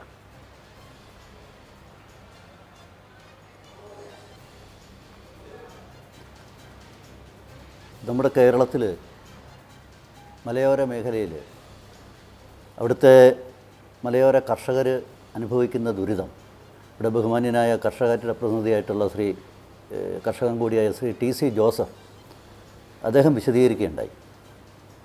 സത്യത്തിൽ ഈ പ്രശ്നം നമ്മൾ കേരളത്തിൽ, ഞാൻ ഈ വിഷയം തന്നെ ചർച്ച ചെയ്യാനായിട്ട് പലവട്ടം ചാനലിൽ വന്നിട്ടുണ്ട്. കഴിഞ്ഞ വർഷം ഇതേപോലെ സംഭവങ്ങളുണ്ടായ സമയത്ത് നമ്മൾ ചർച്ച ചെയ്തിട്ടുണ്ട്. കേരളത്തിൻ്റെ ഒരു പ്രധാനപ്പെട്ട പ്രശ്നം നമുക്കറിയാം. കേരളത്തിൻ്റെ ഏതാണ്ട് 410ഓളം ഗ്രാമങ്ങൾ, പഞ്ചായത്തുകൾ വനാതിർത്തി പങ്കിടുന്നുണ്ട് കേരളത്തിൽ. ഏതാണ്ട് 1600 കിലോമീറ്റർ ഉണ്ട് വനാതിർത്തി. കേരളത്തിൻ്റെ മുഴുവൻ നീളമെന്ന് പറഞ്ഞാൽ 700 കിലോമീറ്ററേ ഉള്ളൂ. പക്ഷേ മലയോര മേഖലയിൽ വളഞ്ഞും തിരിഞ്ഞും കാട് കയറി ഇറങ്ങിയും കിടക്കുന്നത് കൊണ്ട് 1600 കിലോമീറ്ററോളം വനാതിർത്തി കേരളത്തിൽ നമ്മൾ അതിർത്തി പങ്കിടുന്നുണ്ട് വനവുമായിട്ട്. ഇവിടെയൊക്കെ ജീവിക്കുന്ന കർഷകൻ്റെ ആശങ്ക വളരെ സത്യമാണ്. എനിക്ക് നേരിട്ട് ബോധ്യം അനുഭവമുള്ള, ഞാൻ കർഷകനാണ്. എൻ്റെ ഇടുക്കിയിൽ ഏതാണ്ട് ഒരു മാസം ആയില്ല, ഒരു മാസത്തിന് മുമ്പ് എനിക്കവിടെ കൃഷിത്തോട്ടമുണ്ട്. 7 കാട്ടാനയാണ് ഒരു രാത്രി മുഴുവൻ എൻ്റെ തോട്ടത്തിലുണ്ടായിരുന്നത്. 7 കാട്ടാന ഒരു തോട്ടത്തിൽ ഒരു ദിവസം ഒരു രാത്രി നിന്നാൽ ഉണ്ടാകുന്ന കൃഷിനാശം എത്ര വലുതാണെന്ന് നമുക്കൊക്കെ അറിയാം, ഊഹിക്കാവുന്നതേ ഉള്ളൂ. അപ്പോൾ ഇതൊരു യാഥാർത്ഥ്യമാണ്. ഇവിടെ വളരെ കൃത്യമായിട്ട് കർഷകൻ്റെ പ്രതിനിധിയായിട്ടുള്ള ശ്രീ ജോസഫ് ഒരു കാര്യം സൂചിപ്പിച്ചു. അദ്ദേഹം പറഞ്ഞത് എന്താ, ഒരുമിച്ചുള്ള ഒരു ഡിമാൻഡ്, ഒരുമിച്ചുള്ള ഒരു മുന്നേറ്റം ഇക്കാര്യത്തിൽ ഉണ്ടാകുന്നു. ഇതിനകത്ത് രാഷ്ട്രീയം മാറ്റിവെച്ച് തന്നെ ചെയ്യണം. നമുക്ക് രാഷ്ട്രീയം മാറ്റിവെച്ചിട്ട് ചെയ്യാൻ പറ്റില്ല. കാരണം സംസ്ഥാനത്തൊരു ഗവൺമെൻറ് അധികാരത്തിലിരിക്കുമ്പോൾ ആ ഗവൺമെൻറ്റുമായി ബന്ധപ്പെടുത്തിയേ നമുക്ക് ഈ പ്രശ്നം ചർച്ച ചെയ്യാൻ വേണ്ടിയിട്ട് സാധിക്കും. ഇവിടെ കോൺഗ്രസിൻ്റെ പ്രതിനിധി ഒരു കാര്യം സൂചിപ്പിച്ചു. അദ്ദേഹം സൂചിപ്പിച്ചത് എന്താണ്, സംസ്ഥാനത്ത് അനുവദിച്ച ഫണ്ട് പോലും നമ്മുടെ സംസ്ഥാനം ഇക്കാര്യത്തിൽ ഉപയോഗിച്ചിട്ടില്ല. വനാതിർത്തിയിൽ മനുഷ്യരും വന്യജീവികളും തമ്മിലുള്ള സംഘർഷം കുറയ്ക്കുന്നതിന് വേണ്ടി കേന്ദ്ര ഗവൺമെൻറ് തന്നെ കഴിഞ്ഞ 5 വർഷമായിട്ട് സംസ്ഥാനത്തിന് കൊടുത്തിരിക്കുന്ന ഏതാണ്ട് 70 കോടിക്കടുത്തുണ്ട്. അതിൻ്റെ 40% പോലും കേരളത്തിൽ ഇതുവരെ ഉപയോഗിച്ചിട്ടില്ല. ഇത് നമ്മൾ പറയുന്നല്ല, 2022 CAG റിപ്പോർട്ടുണ്ട്, നിയമസഭയെ പ്ലേസ് ചെയ്തിട്ടുള്ള CAG റിപ്പോർട്ടാണ്. അതിൽ വളരെ കൃത്യമായി ഈ യൂട്ടിലൈസ് ചെയ്യാത്ത ഫണ്ടിനെ പറ്റിയിട്ട് സൂചിപ്പിക്കുന്നുണ്ട്. അപ്പോൾ കേരളത്തിൽ എന്താ വേണ്ടത് നമ്മൾ ഒന്ന് ആലോചിക്കുക. കേരളത്തിൽ ഇതിനുള്ള ചില ശ്രമങ്ങൾ നടന്നിട്ടില്ല. ഇപ്പം കഴിഞ്ഞ മാർച്ചിൽ തന്നെ, ഡേറ്റ് എനിക്ക് ഓർമ്മയില്ല, ഏതാണ്ട് ഒക്ടോബറിലാണ്, ബഹുമാന്യനായ മുഖ്യമന്ത്രിയും നേതൃത്വം കൊടുക്കുന്ന ചീഫ് സെക്രട്ടറി കൺവീനറായിട്ടുള്ളൊരു കമ്മിറ്റി ഉണ്ടല്ലോ. ആ കമ്മിറ്റി ജില്ലയിലും ഇങ്ങ് താഴെ ഗ്രാമപ്രദേശം പഞ്ചായത്ത് തലത്തിൽ വരെ അതിനുള്ള രൂപം കൊടുത്തിട്ടുണ്ട് എന്നാണ് ഞാൻ മനസ്സിലാക്കിയിട്ടുള്ളത്. ഇവരെന്താണ് ചെയ്തിട്ടുള്ളത്? ഒരു സമഗ്രമായിട്ട് ഈ പറയുന്ന പ്രശ്നം പരിഹരിക്കുന്നതിന് സമഗ്രമായിട്ടുള്ള ഒരു പദ്ധതി തയ്യാറാക്കി കേരളം പ്ലേസ് ചെയ്തിട്ടുണ്ടായിരുന്നവരെ. ഈ വിഷയം കേരളത്തിലെ ജനപ്രതിനിധികളും കേരളത്തിലെ ഗവൺമെൻറ്റും, ഇപ്പോൾ തന്നെ നമുക്കറിയാം കേന്ദ്രമന്ത്രി ശ്രീ ഭൂപേന്ദ്ര യാദവ്, അദ്ദേഹം പരിസ്ഥിതി വനം വകുപ്പ് മന്ത്രിയാണ്. അദ്ദേഹം കേരളത്തിൽ വന്നപ്പോഴും പറഞ്ഞു, കേരളത്തിൽ നിന്നുള്ള MP-മാർ ഡൽഹിയിൽ അദ്ദേഹത്തെ പോയി കാണുമ്പോഴും പറഞ്ഞു, വളരെ കൃത്യമായ സമഗ്രമായ ഒരു പദ്ധതി കേരളം സമർപ്പിച്ചാൽ തീർച്ചയായിട്ടും അത് അംഗീകരിക്കാമെന്ന് പറഞ്ഞിട്ടുണ്ട്. ഇപ്പോൾ കേന്ദ്രം ചില കാര്യങ്ങൾക്കായി, ചില പരിപാടികൾക്കായല്ല, ചില പദ്ധതികൾക്കായി ഫണ്ട് അനുവദിക്കുന്നുണ്ട്. വന്യമൃഗങ്ങൾ എന്തുകൊണ്ടാണ് നാട്ടിലേക്ക് ഇറങ്ങുന്നത്? അതിന് ഭക്ഷണം വേണം, കുടിവെള്ളം വേണം. ഇപ്പോൾ എല്ലാ വർഷവും ഈ ചൂട് കൂടുന്ന സമയത്ത് മൃഗങ്ങൾ നാട്ടിലേക്ക് ഇറങ്ങാറുണ്ട്. ഇതിപ്പോൾ ഈ വർഷം മാത്രമല്ല, എല്ലാ വർഷവും സംഭവിക്കുന്നുണ്ട്.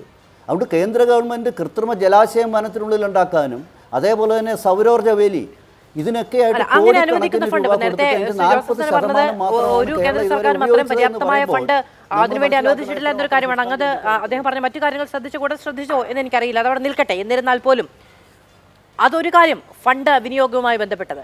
രണ്ടാമത്തേത് ഈ പറയുന്ന വന നിയമ ഭേദഗതിയുമായി ബന്ധപ്പെട്ട കാര്യമാണ്. അത് നടക്കാത്തതാണ് ഇതിനെല്ലാം അടിസ്ഥാനപരമായ കാര്യം എന്നുള്ളതാണ് വനം മന്ത്രി അടക്കമുള്ളവർ പറയുന്നത്. ഈ ചർച്ചയിൽ വരുന്ന മുഴുവൻ സർക്കാർ പ്രതിനിധികളും പറയുന്നത് ഇതെല്ലാം എന്തുകൊണ്ടാണ് കേന്ദ്ര സർക്കാരിന് ആ ഒരു നിലപാട് എന്ന്. അത് ഞാൻ സൂചിപ്പിച്ചല്ലോ, ഇത് കേരളത്തിൻ്റെ മാത്രം പ്രശ്നമല്ല. എല്ലാ സംസ്ഥാനങ്ങളും ഇക്കാര്യത്തിൽ ആവശ്യമായിട്ടുള്ള സമഗ്രമായ പദ്ധതി കേന്ദ്ര ഗവൺമെൻറ്റിന് കൊടുക്കുന്നുണ്ട്. ഇപ്പോൾ ഞാൻ പറഞ്ഞല്ലോ, ഞങ്ങളെ സംബന്ധിച്ചിടത്തോളം വളരെ സമഗ്രമായ ഒരു വന നിയമ പരിഷ്കരണം അത് വേണമെന്നുള്ളത് ഞങ്ങളുടെ ആവശ്യമാണ്. ഞങ്ങളും പറയുന്നുണ്ട് അത് വേണം. ഇക്കാര്യത്തിൽ കേരളത്തിന് എന്താണ് അഭിപ്രായം?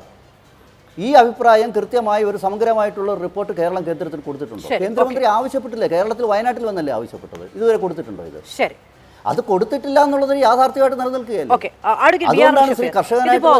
ഈ പറയുന്ന ഒരു പ്രതിഷേധവുമായി കാരണം മലയോര യാത്രയുമായി സമരയാത്രയുമായി മുന്നോട്ട് പോകുന്നു. അത് തികഞ്ഞ രാഷ്ട്രീയ ലക്ഷ്യത്തോടു കൂടിയാണ് എന്നുള്ളതാണ് ശ്രീ ബിജി ഇബ്രാഹിം നേരത്തെ ആരോപിക്കുന്നത്. ഇതിപ്പോൾ മലയോര മേഖലയുമായി ബന്ധപ്പെട്ട് നമുക്കറിയാം, PV അൻവർ ഉന്നയിച്ച ചില പ്രശ്നങ്ങളുണ്ട്. നിരന്തരമായി ആ മേഖലയിൽ ഉണ്ടാകുന്ന ജീവനഷ്ടമുണ്ട്. അതുമായി ബന്ധപ്പെട്ട് ഉടലെടുക്കുന്ന അസ്വസ്ഥതകളും അവിശ്വാസവുമുണ്ട് സംവിധാനത്തോട്. തെരഞ്ഞെടുപ്പ് വർഷമാണ്. ഇത് കൃത്യമായൊരു രാഷ്ട്രീയ പ്രചാരണ ജാഥ മാത്രമാണോ? ഈ ഇടതുപക്ഷത്തിൻ്റെ ആള് ഇന്നിപ്പോൾ CPM ആരും കണ്ടില്ലല്ലോ, എവിടെ പോയി? എൻ്റെ കാരണം ഞാൻ പറഞ്ഞു. CPM-കാർക്ക് എന്താ ഈ ചർച്ചയിൽ വന്നാ എന്താ കുഴപ്പം? മനുഷ്യനെ കടുവ തിന്നുന്നതിനേക്കാൾ വലുതാണോ ഇവിടെ രാഷ്ട്രീയം? ഇവിടെ CPM-ൻ്റെ പ്രതിനിധി അല്ലെങ്കിൽ CPM-ൻ്റെ സഹയാത്രികർ ഉയർത്തിയ ചില ആരോപണങ്ങളുണ്ട്. ഞങ്ങൾക്കെന്തോ രാഷ്ട്രീയമുണ്ടെന്ന്. ഒരു രാഷ്ട്രീയമല്ല സഹോദര. ഒന്ന്, വനം വാച്ചർമാരെ വരെ അമിതാധികാര പ്രയോഗം നടത്താൻ, അറസ്റ്റ് ചെയ്യാൻ, ഒരു പൗരൻ്റെ അവകാശങ്ങളെ ഹനിക്കാൻ, വഴിയെ നടന്നു പോകുന്നവരെയും അയൽവക്കത്ത് താമസിക്കുന്നവരെയും വരെ വനം കേസുകളിൽ കുടുക്കിയിടാനുള്ള അമിതാധികാര പ്രയോഗ നിയമം കേരള വനം ഭേദഗതി സഭയിൽ ഉൾപ്പെടെ വിതരണം നടത്തി, മന്ത്രിസഭയിൽ ചർച്ച ചെയ്ത് അത് പാസ്സാക്കിയെടുത്ത് അവസാനം കർഷകരും പാർട്ടികളും പ്രതിപക്ഷവും ഒത്തൊരുമിച്ച് പ്രവർത്തിച്ചില്ലെങ്കിൽ ഈ അമിതാധികാര പ്രയോഗ നയം അഥവാ കേരളത്തിൻ്റെ വനം നിയമം ഇവിടെ നടപ്പിലാവില്ലേ?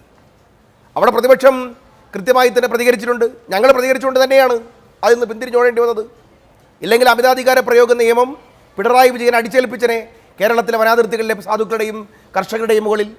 രണ്ടാമത്തെ കാര്യം, സഹോദരൻ ഒരു കാര്യം മനസ്സിലാക്കിയോ, ഈ 2016 മുതൽ 3611 അപേക്ഷകൾ നഷ്ടപരിഹാരവുമായി ബന്ധപ്പെട്ട് മനുഷ്യൻ്റെ ജീവന് അല്ലെങ്കിൽ സ്വത്തിന് അല്ലെങ്കിൽ വളർത്തുമൃഗങ്ങൾക്ക് അല്ലെങ്കിൽ കൃഷിക്ക് നഷ്ടം സംഭവിച്ചതുമായി ബന്ധപ്പെട്ട് 2016 മുതൽ 3611 അപേക്ഷകൾ ഒരു തീരുമാനവും എടുക്കാതെ നിങ്ങളുടെ വനം വകുപ്പുമായി ബന്ധപ്പെട്ട അധികാര കേന്ദ്രങ്ങളിൽ കെട്ടിക്കിടപ്പുണ്ട്. ആരാ ഉത്തരവാദി? പ്രതിപക്ഷമാണോ കേന്ദ്ര സർക്കാരാണോ? നിങ്ങൾ ആ സമീപനം എടുത്തിട്ടില്ല. ഇനി നിങ്ങൾ ഏത് സ്ഥലത്താണെന്ന് എനിക്കറിയില്ല, നിങ്ങളൊന്ന് വാൽപ്പാറയിലേക്കത് പോകണം. വാൽപ്പാറയുടെ നമ്മുടെ മലക്കപ്പാറ കഴിഞ്ഞ് വാൽപ്പാറയിലേക്ക് കയറുമ്പോൾ തമിഴ്നാടിൻ്റെ ചെക്ക് പോസ്റ്റാണ്. നിങ്ങൾ കർണാടക അതിർത്തിയിലേക്ക് പോകണം. എങ്ങനെയാണ് വന്യജീവികളെ ജനവാസ കേന്ദ്രത്തിലേക്ക് കടക്കാതെ എങ്ങനെയാണ് ശാസ്ത്രീയമായി ആധുനിക മാർഗങ്ങൾ ഉപയോഗിച്ചുകൊണ്ട് ചെറുക്കുന്നത് എന്ന് നിങ്ങൾ വേറൊരിടത്തും പോകണ്ട. നിങ്ങൾ കേന്ദ്രത്തിനെ പിടിക്കേണ്ട, പ്രതിപക്ഷത്തിനെ പിടിക്കേണ്ട. നിങ്ങൾ ആ വാൽപ്പാറയിലേക്ക് കയറി ഒന്ന് നോക്കിയാൽ തമിഴ്നാട് സർക്കാർ എങ്ങനെയാണ് വന്യജീവികളിൽ നിന്നും തദ്ദേശീയരെ രക്ഷിക്കാൻ വേണ്ടിയിട്ട് എടുത്തിരിക്കുന്ന ആധുനിക മാർഗങ്ങൾ എന്താണ് ഒന്ന് പഠിക്കണം. അതിനെ പ്രതിപക്ഷത്തെ കുറ്റപ്പെടുത്തിയാൽ പറ്റുമോ? ഞാനൊരു ഉദാഹരണം പറഞ്ഞത് വാൽപ്പാറയിലേക്ക് ഒന്ന് പോയി നോക്കാൻ പറഞ്ഞത് നിങ്ങളുടെ കഴിവുകേടാണ് സാർ. നിങ്ങളുടെ മന്ത്രി ഈ പ്രായത്തിൽ ഫാഷൻ ഷോയിൽ പോയിരുന്ന് ഹിന്ദി പാട്ട് തട്ടി വലിയ ഇത് നടക്കുമ്പോൾ അയാളുടെ വകുപ്പിൻ്റെ കീഴിൽ വരുന്നൊരു സഹോദരി പകുതി കടുവ കടിച്ച് തിന്ന ശരീരവുമായിട്ട് ചിതയിലെടുത്ത് വെച്ചിട്ടുണ്ട്. അവിടെ ഒന്ന് പോകുന്നതിന് പകരം, ആ വിഷയത്തിൽ ഇടപെടുന്നതിന് പകരം ആ ചിതയുടെ അടുത്ത് പോയി അല്ലെങ്കിൽ ആ ഫോറസ്റ്റിൻ്റെ പിന്നെ ടെറിട്ടറിക്കകത്ത് പോയി ആ സാധുക്കളെയും അവരുടെ ബന്ധുക്കളെയും ആശ്വസിപ്പിക്കുന്നതിന് പകരം ഇയാൾക്ക് നാണമുണ്ടോ? ആ പിന്നെ കോഴിക്കോടത്തെ ഫാഷൻ ഷോയിൽ പോയത് ഹിന്ദി പാട്ട് പാടാൻ ഈ പ്രായത്തിൽ ഒരു മര്യാദ വേണ്ടേ? ഇവരൊക്കെ എന്ത് മന്ത്രിയാ? എന്നിട്ട് വന്നിരുന്ന കോൺഗ്രസിനെയും UDF-ൻ്റെ ജാഥയെയും വിമർശിക്കാൻ നിങ്ങൾക്ക് അത് അധികാരം തീർന്നില്ല. നിങ്ങൾ നോക്ക്, കോഴിക്കോട് ഈ കഴിഞ്ഞ ദിവസം ബഹുമാനപ്പെട്ട കേരള ഹൈക്കോടതി AK ജയശങ്കരൻ നമ്പ്യാരും ബഹുമാനപ്പെട്ട ശ്രീ ഗോപിനാഥ് സാറും ഉൾപ്പെടുന്ന ബെഞ്ചിൽ തദ്ദേശ സ്ഥാപനങ്ങൾക്ക് പന്നിയെ ഉൾപ്പെടെ വെടിവെക്കാനുള്ള അധികാരം കൊടുത്തതിൽ വൈൽഡ് ലൈഫ് വാർഡന്റെ പങ്കാളിത്തത്തിനെ സംബന്ധിച്ചൊരു ചോദ്യം ഉന്നയിച്ചു.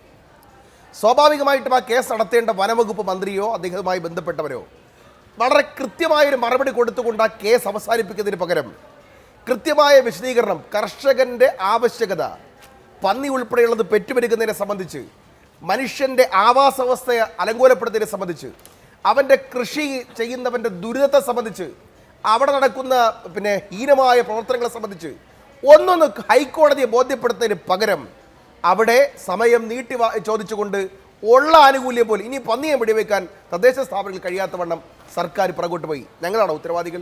അല്ല. അപ്പോൾ ഞാൻ പറഞ്ഞു വന്നത്, ഇനി ഒരു കാര്യം കൂടി പറഞ്ഞുകൊണ്ട് ഞാൻ ഈ സെക്ഷനിൽ അവസാനിപ്പിക്കുകയാണ്.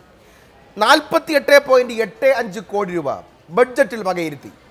നിങ്ങൾ അവിടെ പറയുന്നതാണ്, ഞങ്ങൾ ഫെൻസിങ് കെട്ടിയിട്ടുണ്ട്, ഇലക്ട്രിക്കൽ ഫെൻസിങ് ആണ്, ഞങ്ങൾ വാരിക്കുഴി തീർത്തിട്ടുണ്ട്. സർ, അതൊക്കെ ചെയ്യാൻ വേണ്ടിയിട്ട് കൊടുത്ത പണം ചെലവഴിക്കാതെ കെട്ടിക്കിടന്ന് ലാപ്സായാൽ അതിൻ്റെ ഉത്തരവാദിത്വം കേന്ദ്രമല്ല, അതിൻ്റെ ഉത്തരവാദിത്വം പ്രതിപക്ഷമല്ല. ഇത്തരം വിഷയങ്ങൾ ഉയർത്തിപ്പിടിച്ചുകൊണ്ടാണ് അമിതാധികാര പ്രയോഗം നടത്തി കർഷകരെയും വയനാട്ടിലെയും അതുപോലെ തന്നെ മലയോര മേഖലയിലെയും ജനങ്ങളെ കൊള്ളയടിക്കാനും നശിപ്പിക്കാനും ശ്രമിക്കുന്ന ഭരണകൂട ഭീകരതയ്ക്കെതിരെയാണ് ഇന്ന് ഇപ്പോൾ ബഹുമാനായ ശ്രീ കെ സി വേണുഗോപാൽ ഉദ്ഘാടനം ചെയ്ത് ശ്രീ വി ഡി സതീശൻ പ്രതിപക്ഷ നേതാവ് നയിക്കുന്ന ജാഥ അതിന്റെ പ്രയാണം ഇരിക്കൂറിൽ നിന്ന് ആരംഭിച്ചിട്ടുണ്ട്.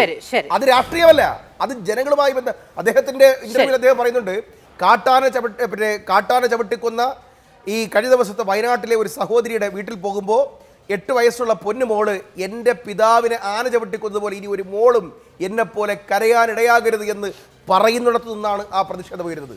അത് ഉയർത്തുക തന്നെ സ്വാഭാവികമായും. ഈ രാഷ്ട്രീയ പ്രതിഷേധം എന്ന് പറഞ്ഞിട്ടുണ്ടെങ്കിൽ കൊടിപിടിക്കുന്ന അല്ലെങ്കിൽ കക്ഷി രാഷ്ട്രീയ വിഷയങ്ങൾ ഉന്നയിക്കുന്നത് മാത്രമാണ് എന്ന് വിചാരിക്കേണ്ടതില്ല എന്ന് തോന്നുന്നു. ജനങ്ങളുമായി ബന്ധപ്പെട്ട വിഷയങ്ങളിൽ ഇറങ്ങിച്ചെല്ലാൻ ബോധ്യമുള്ള തരത്തിലുള്ള ആളുകൾ, അവർ രാഷ്ട്രീയ പ്രവർത്തകരാണെങ്കിൽ അവർ ഒരു സംഘടനയുടെ സംവിധാനം ഉപയോഗിച്ച് ഇറങ്ങിച്ചെല്ലുന്നത് അത്രമേൽ വിമർശിക്കപ്പെടേണ്ട ഒന്നാണെന്ന് ഈ ഘട്ടത്തിലെങ്കിലും നമ്മൾ വിചാരിക്കേണ്ടതുണ്ടോ എന്നുള്ളതൊരു ചോദ്യമാണ്. ശ്രീ ബിജി എബ്രഹാം, ഇന്നലെ മുതൽ ഈ പറയുന്ന സാധാരണക്കാരായ മനുഷ്യരെല്ലാവരും ചോദിക്കുന്ന ഒരു കാര്യമാണ്, ആരാണ് അല്ലെങ്കിൽ ഏത് വിഭാഗത്തിൽപ്പെടുന്ന മൃഗങ്ങളാണ് മനുഷ്യൻ്റെ ജീവനും അവൻ്റെ ആരോഗ്യത്തിനും വെല്ലുവിളി ഉയർത്തുന്നത് എന്നതൊരു ചോദ്യം. അത് ഡിഫൈൻ ചെയ്യപ്പെടേണ്ടത് ആരുടെ വീക്ഷണകോണിൽ നിന്നുകൊണ്ടാണ്? ഇപ്പം നാട്ടിൽ വരുന്ന ക്രൂര മൃഗങ്ങൾ മനുഷ്യൻ്റെ ജീവനും ആരോഗ്യത്തിനും വെല്ലുവിളി ഉയർത്താനല്ലാതെ സ്നേഹിക്കാൻ വേണ്ടി കടന്നു വരില്ലല്ലോ. കാട്ടാനയടക്കമുള്ളവ, കടുവയടക്കമുള്ളവ, പുലിയടക്കമുള്ളവ ജനവാസ മേഖലയിലേക്ക് കടന്നാൽ അക്രമകാരി തന്നെയല്ലേ? അത് ആരാണിത് ഡിഫൈൻ ചെയ്യുന്നത്?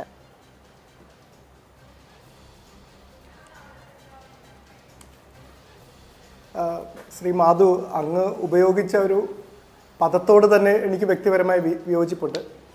കേൾക്കാമോ? ഞാൻ പറയുന്നത് കേൾക്കാം? എനിക്ക് കേൾക്കാം. ക്രൂരമൃഗങ്ങൾ, നരഭോജി എന്നൊക്കെ പറയുന്ന ഒരു വാക്കുകൾ, ഒരു ആക്രമണം ഉണ്ടായി എന്നുള്ളത് ശരിയാണ്. കടുവ എന്ന് പറയുന്നത് മനുഷ്യൻ്റെ 5-6 ഇരട്ടി ഭാരമുള്ളതാണ്. 500 കിലോഗ്രാം വരുന്ന ഒരു കടുവയുടെ ഒരു ചെറിയ ഒരു തലോടൽ പോലും താങ്ങാനായിട്ട് മനുഷ്യന് സാധിക്കത്തില്ല. ആനയാണെങ്കിലും അങ്ങനെ തന്നെയാണ്. ഒരു ചെറിയതായിട്ട് തന്നെ തട്ടിക്കഴിഞ്ഞാൽ മനുഷ്യന് ജീവഹാനി സംഭവിക്കാം. അപ്പം തന്നെ നമ്മൾ മാധ്യമങ്ങളാണെങ്കിലും നമ്മളതിനെ നരഭോജി എന്ന് പേരിടുക. പണ്ടൊരു പത്രം അതിനെ ഒരു ആനയെ വിശേഷിപ്പിച്ചത് കൊലക്കൊല്ലി എന്നൊക്കെ. ഇത്തരത്തിലുള്ള വാക്കുകൾ അല്ലെങ്കിൽ ക്രൂരമൃഗങ്ങൾ എന്നൊക്കെയുള്ള വാക്കുകൾ ഇവർക്കൊന്നും, ഈ ജീവജാലങ്ങൾക്കൊന്നും തന്നെ, ആനയ്ക്കായാലും കടുവയ്ക്കായാലും മനുഷ്യനോട് പ്രത്യേക വിരോധമൊന്നുമില്ല. അവരേതാണ്ട് പക വീട്ടാൻ വേണ്ടി നാട്ടിലിറങ്ങിയിട്ട് ആളുകളെ കൊല്ലുന്നതല്ല എന്ന് നമ്മൾ തിരിച്ചറിയേണ്ടതുണ്ട്. കുറച്ചും കൂടെയൊക്കെ ഒന്ന് നമ്മളും കൂടെ അധിവസിക്കുന്ന ഈ ഭൂമിയും അതിലെ ജീവജാലങ്ങളെയൊക്കെ മനസ്സിലാക്കാനൊക്കെ ഉള്ള ഒരു വിശാലമായ ഒരു കാഴ്ചപ്പാട് നമ്മൾക്ക് ഉണ്ടാവേണ്ടിയിരിക്കുന്നു.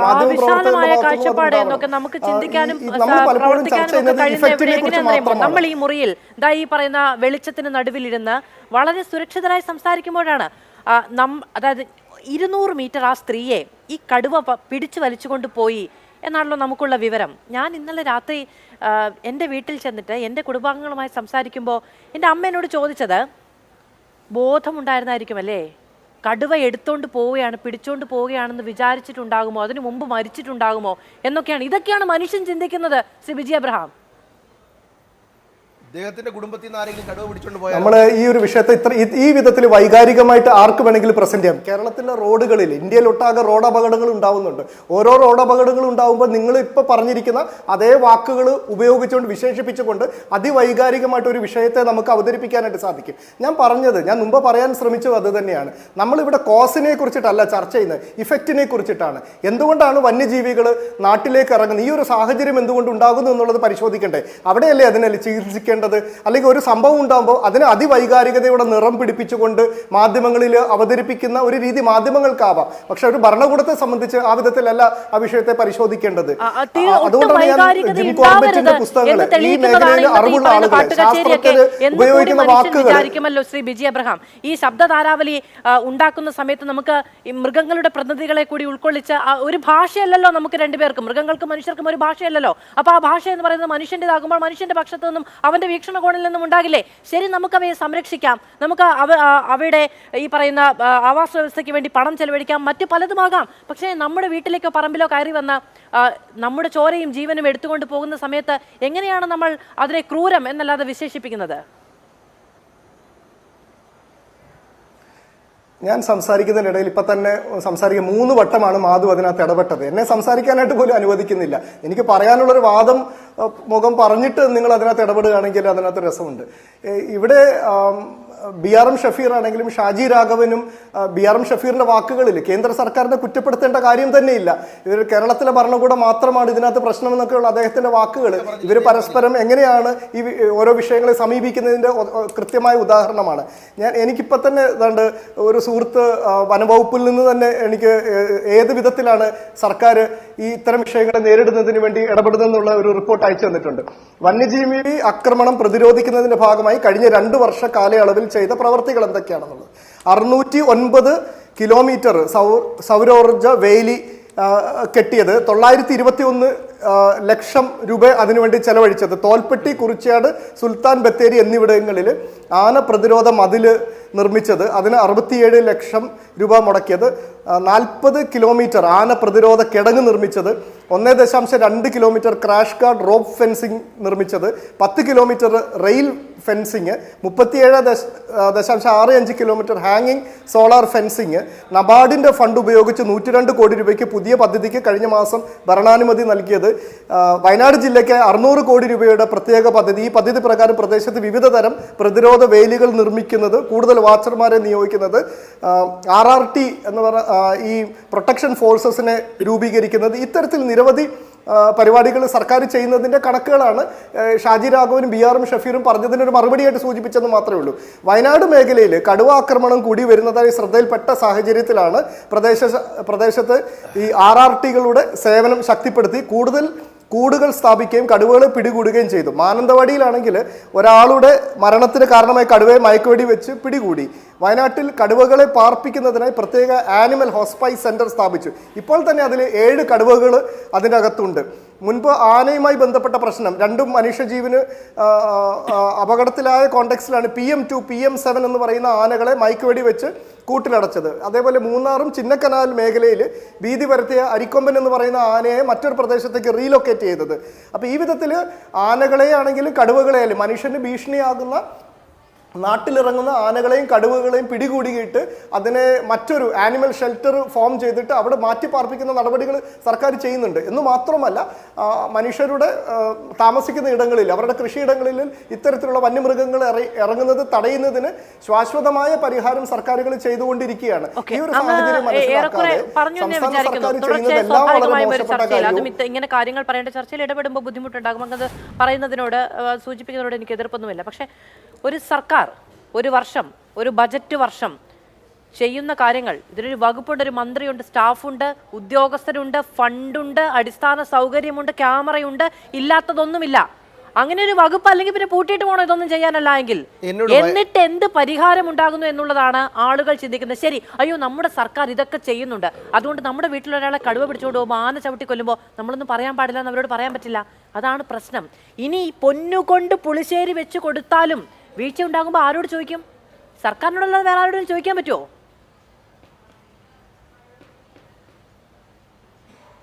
ഈ സർക്കാർ എന്ത് ചെയ്യാനായിട്ട് സാധിക്കും? സർക്കാരിന് ചെയ്യാനാവുന്ന ഇടപെടലുകളെല്ലാം കൃത്യമായിട്ട് ചെയ്യുന്നുണ്ട്. എങ്ങനെയാണ് ഒരു മലയോര ജനതയെ സംരക്ഷിക്കാൻ വേണ്ട ഇടപെടലുകളൊക്കെ സർക്കാർ ചെയ്യുന്നുണ്ട്.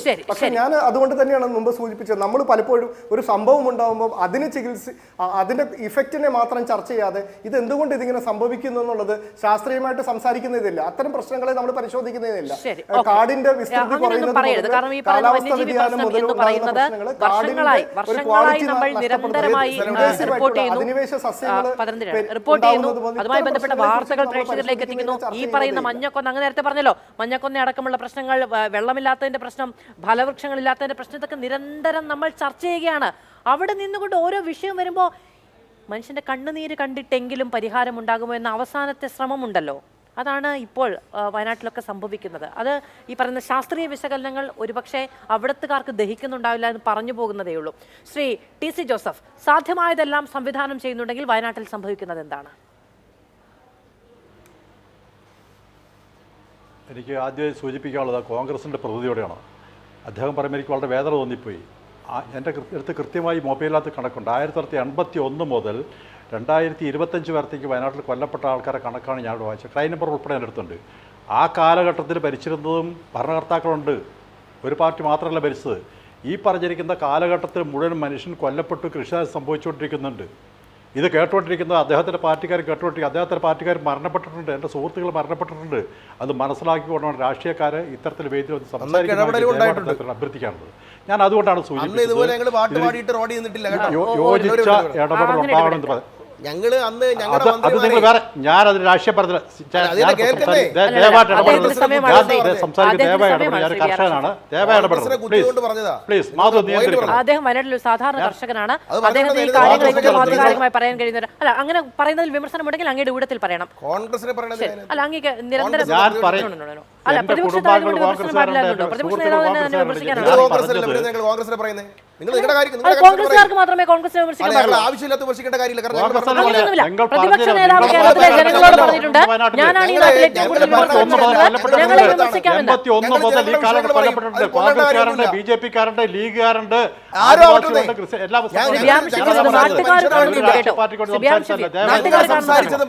ഒരു സാധാരണ കർഷകൻ അവന്റെ ജീവൻ പ്രശ്നം പറയുമ്പോൾ അത് അല്ലല്ല, ഞങ്ങൾ സംസാരിച്ചത് കോൺഗ്രസ്സുകാർക്ക് വേണ്ടിയിട്ടല്ല, ഞങ്ങൾ മലയോരത്തെ മനുഷ്യന് വേണ്ടിയിട്ടാണ് സംസാരിച്ചത്. സിബിആറും ഷഫീർ, ഇത് അദ്ദേഹത്തിന്റെ സമയമാണ്, അങ്ങ് ഇടപെടരുത്.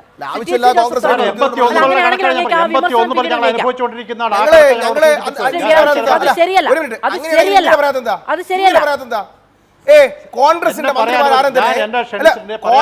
മന്ത്രിമാരും തന്നെ കടുവ മനുഷ്യനെ പിടിച്ചുകൊണ്ടിട്ട് ചിതയിൽ കയറ്റുന്നതിന് മുമ്പ് കോഴിക്കോട്ട് അങ്ങാടിയിൽ പോയി ഫാഷൻ ഷോയുടെ മുമ്പിൽ പോയി ഹിന്ദി പാട്ട് പാടിയിട്ടില്ല. മറുപടി പറയേണ്ടത് അതിന് മറുപടി പറയേണ്ട അദ്ദേഹം. അതിലൊരു യുക്തിബോധം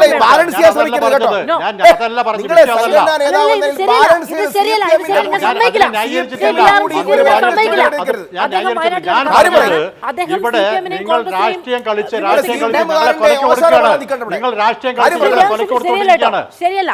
ഒരു മിനിറ്റ്, ടി.സി. ജോസഫ്, നോക്കൂ, ഇപ്പോ അങ്ങേക്ക് ഇതിൽ എന്തെങ്കിലും തരത്തിലുള്ള രാഷ്ട്രീയ താല്പര്യമുണ്ടോ? ഞാൻ അറിയുന്നത് അങ്ങ് ചോദിക്കട്ടെ. ശ്രീ ടി.സി. ജോസഫ്, അങ്ങേക്ക് രാഷ്ട്രീയ താല്പര്യമുണ്ടോ എന്ന് എനിക്ക് സത്യമായും അറിയില്ല. അങ്ങ് അവിടുത്തെ ഒരു സാധാരണ കർഷകനാണ്, നന്നായി സംസാരിക്കുന്നത്. ഒരു നിമിഷം ഞാനൊന്ന് ചോദിക്കട്ടെ ശ്രീ ബിആർ ഷഫീർ, അങ്ങനെ ഒരു വിമർശനം അങ്ങേക്കെതിരെ ഉന്നയിക്കപ്പെടുന്നുണ്ട്. ഞാൻ മനസ്സിലാക്കിയത് അങ്ങ് അവിടുത്തെ ഒരു സാധാരണ കർഷകനും ഒരു സംഘടനാ പ്രവർത്തകനുമാണ് എന്നുള്ളതാണ്. അങ്ങേക്കതിൽ ക്ലാരിറ്റി.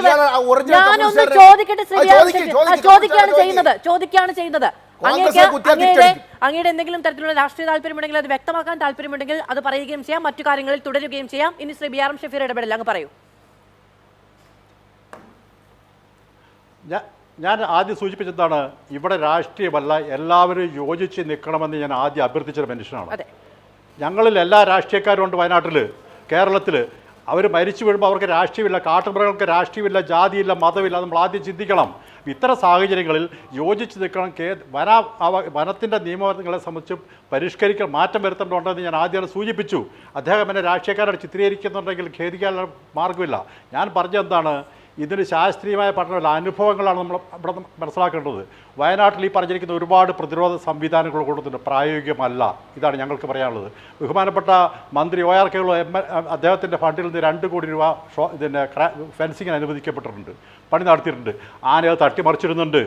മരങ്ങളുള്ള സ്ഥലങ്ങളിൽ ആ ഫെൻസിങ്ങിന് മുകളിലേക്ക് ആന തട്ടിമറിച്ചിടുന്നുണ്ട്. ആന ബുദ്ധിയുള്ള ജീവിയാണ്, മനുഷ്യക്കാൽ ബുദ്ധിയുണ്ട്. ഒരിടത്ത് തടഞ്ഞിട്ടുണ്ടെങ്കിൽ മറുഭാഗത്ത് ഇറങ്ങും. അതിനെന്ത് ചെയ്യണം? അവരെ വനത്തിൻ്റെ ആവാസ വ്യവസ്ഥ പുനഃസ്ഥാപിച്ചുകൊണ്ട് അവരെ അവിടെ നിർത്താനുള്ള സംവിധാനം ഉണ്ടാകണം. അല്ലാതെ പുറത്തിറങ്ങുന്ന ആനകളെ പ്രതിരോധിക്കാനുള്ള സംവിധാനം ആവശ്യം വാച്ചർമാരും RRTകളും ഒക്കെ തന്നെ വേണം. അതാണ് ഞാൻ ആവശ്യപ്പെട്ടിരിക്കുന്നത്. അതോടൊപ്പം പ്രധാനമായി ചെയ്യേണ്ട, മനുഷ്യൻ്റെ കാർഷികത നഷ്ടപ്പെടുമ്പോൾ, ആൾ കൊല്ലപ്പെടുമ്പോൾ അതിന് യഥാർത്ഥ നഷ്ടപരിഹാരം കൊടുക്കാൻ വേണ്ടി തയ്യാറാണ്. അത് ഏത് ഭരണകർത്താക്കളെന്നുള്ളതല്ല ഞങ്ങൾ ആവശ്യപ്പെടുന്നത്. അത് ഞാൻ സംസാരിക്കുന്ന കോൺഗ്രസ്സുകാരനും ലീഗുകാരനും വേണ്ടിയും എല്ലാ സമൂഹത്തിനോടും ഞാൻ സംസാരിക്കും. നിങ്ങൾ ആ ബഹുമാനപ്പെട്ട കോൺഗ്രസ് പ്രതി ആദ്യം മനസ്സിലാക്കണം, ആ കാര്യം സംസാരിക്കണം. മറ്റൊന്നെന്താ ചെയ്യേണ്ടത്? ഇപ്പം ഞാൻ ആദ്യം തന്നെ സൂചിപ്പിച്ചു, കടുവകൾ എപ്പോഴാണ് പുറത്തിറങ്ങുന്നത്? കടുകൾ പരിക്കേൽക്കുക അല്ലെങ്കിൽ അവശനിലയാകുമ്പോഴാണ്. അതിനെ മുൻകൂട്ടി കണ്ടുപിടിച്ചുള്ള സംവിധാനമാക്കിയിട്ട് അവരെ കൊണ്ട് പ്രത്യേകം പാർപ്പിക്കാനുള്ള സംവിധാനം ഉണ്ടാകണം. ഞങ്ങൾ ആവശ്യപ്പെടുന്നത് എന്താണ്? കടുവകളെ കൂട്ടിലിടുകയല്ലേ ചെയ്യേണ്ടത്. ഏതാണ്ട് 6ഓളം കടുവകൾ വയനാട്ടിലുണ്ട്. അവരെ ഒരു 100 ചതുരശ്ര മീറ്ററുള്ള ടെറിട്ടറി ഉണ്ടാക്കി അതിനകത്ത് സംരക്ഷിക്കപ്പെടണം. ഇപ്പോൾ കാട്ടുപന്നിയെ വെടിവെക്കാൻ വേണ്ടി ഉത്തരവുണ്ട്. കാട്ടുപന്നിയെ വെടിവെച്ചിട്ടുണ്ടെങ്കിൽ മണ്ണെണ്ണ ഒഴിച്ച് കുഴിച്ചിടുകയാണ് ചെയ്യുന്നത്. എന്തൊരു വിരോധാഭാസമാണ്. 4000-ഓളം പന്നികളെ കേരളത്തിൽ വെടിവെച്ച് കൊന്നിട്ടുണ്ട്. ശരാശരി കണക്കൂട്ടിയാണ്ട് 15-20 കോടി രൂപയുടെ മാംസം ഈ രാജ്യത്ത് ലേലത്തിന് വിൽക്കാമായിരുന്നു. ആ പണമെടുത്തിട്ട് പ്രതിരോധ സംവിധാനം ഉപയോഗിക്കാമായിരുന്നു. അതിനെന്ത് ചെയ്യണം? കേന്ദ്രത്തിൻ്റെ വന നിയമത്തിനകത്ത് ഭേദഗതി വരുത്തിക്കാൻ വേണ്ടി തയ്യാറാണ്. അവിടെ ഈ പറഞ്ഞ രാഷ്ട്രീയക്കാരെല്ലാവരും യോജിച്ചിരിക്കണം. അതാണ് ഞങ്ങൾ കർഷകർ ആവശ്യപ്പെടുന്നത്. മറ്റൊരു വിഷയം എന്ന് പറയുന്നതാണ് ഫോറസ്റ്റ് ഡിപ്പാർട്ട്മെൻറ്റിൻ്റെ വിഷയമാണ്.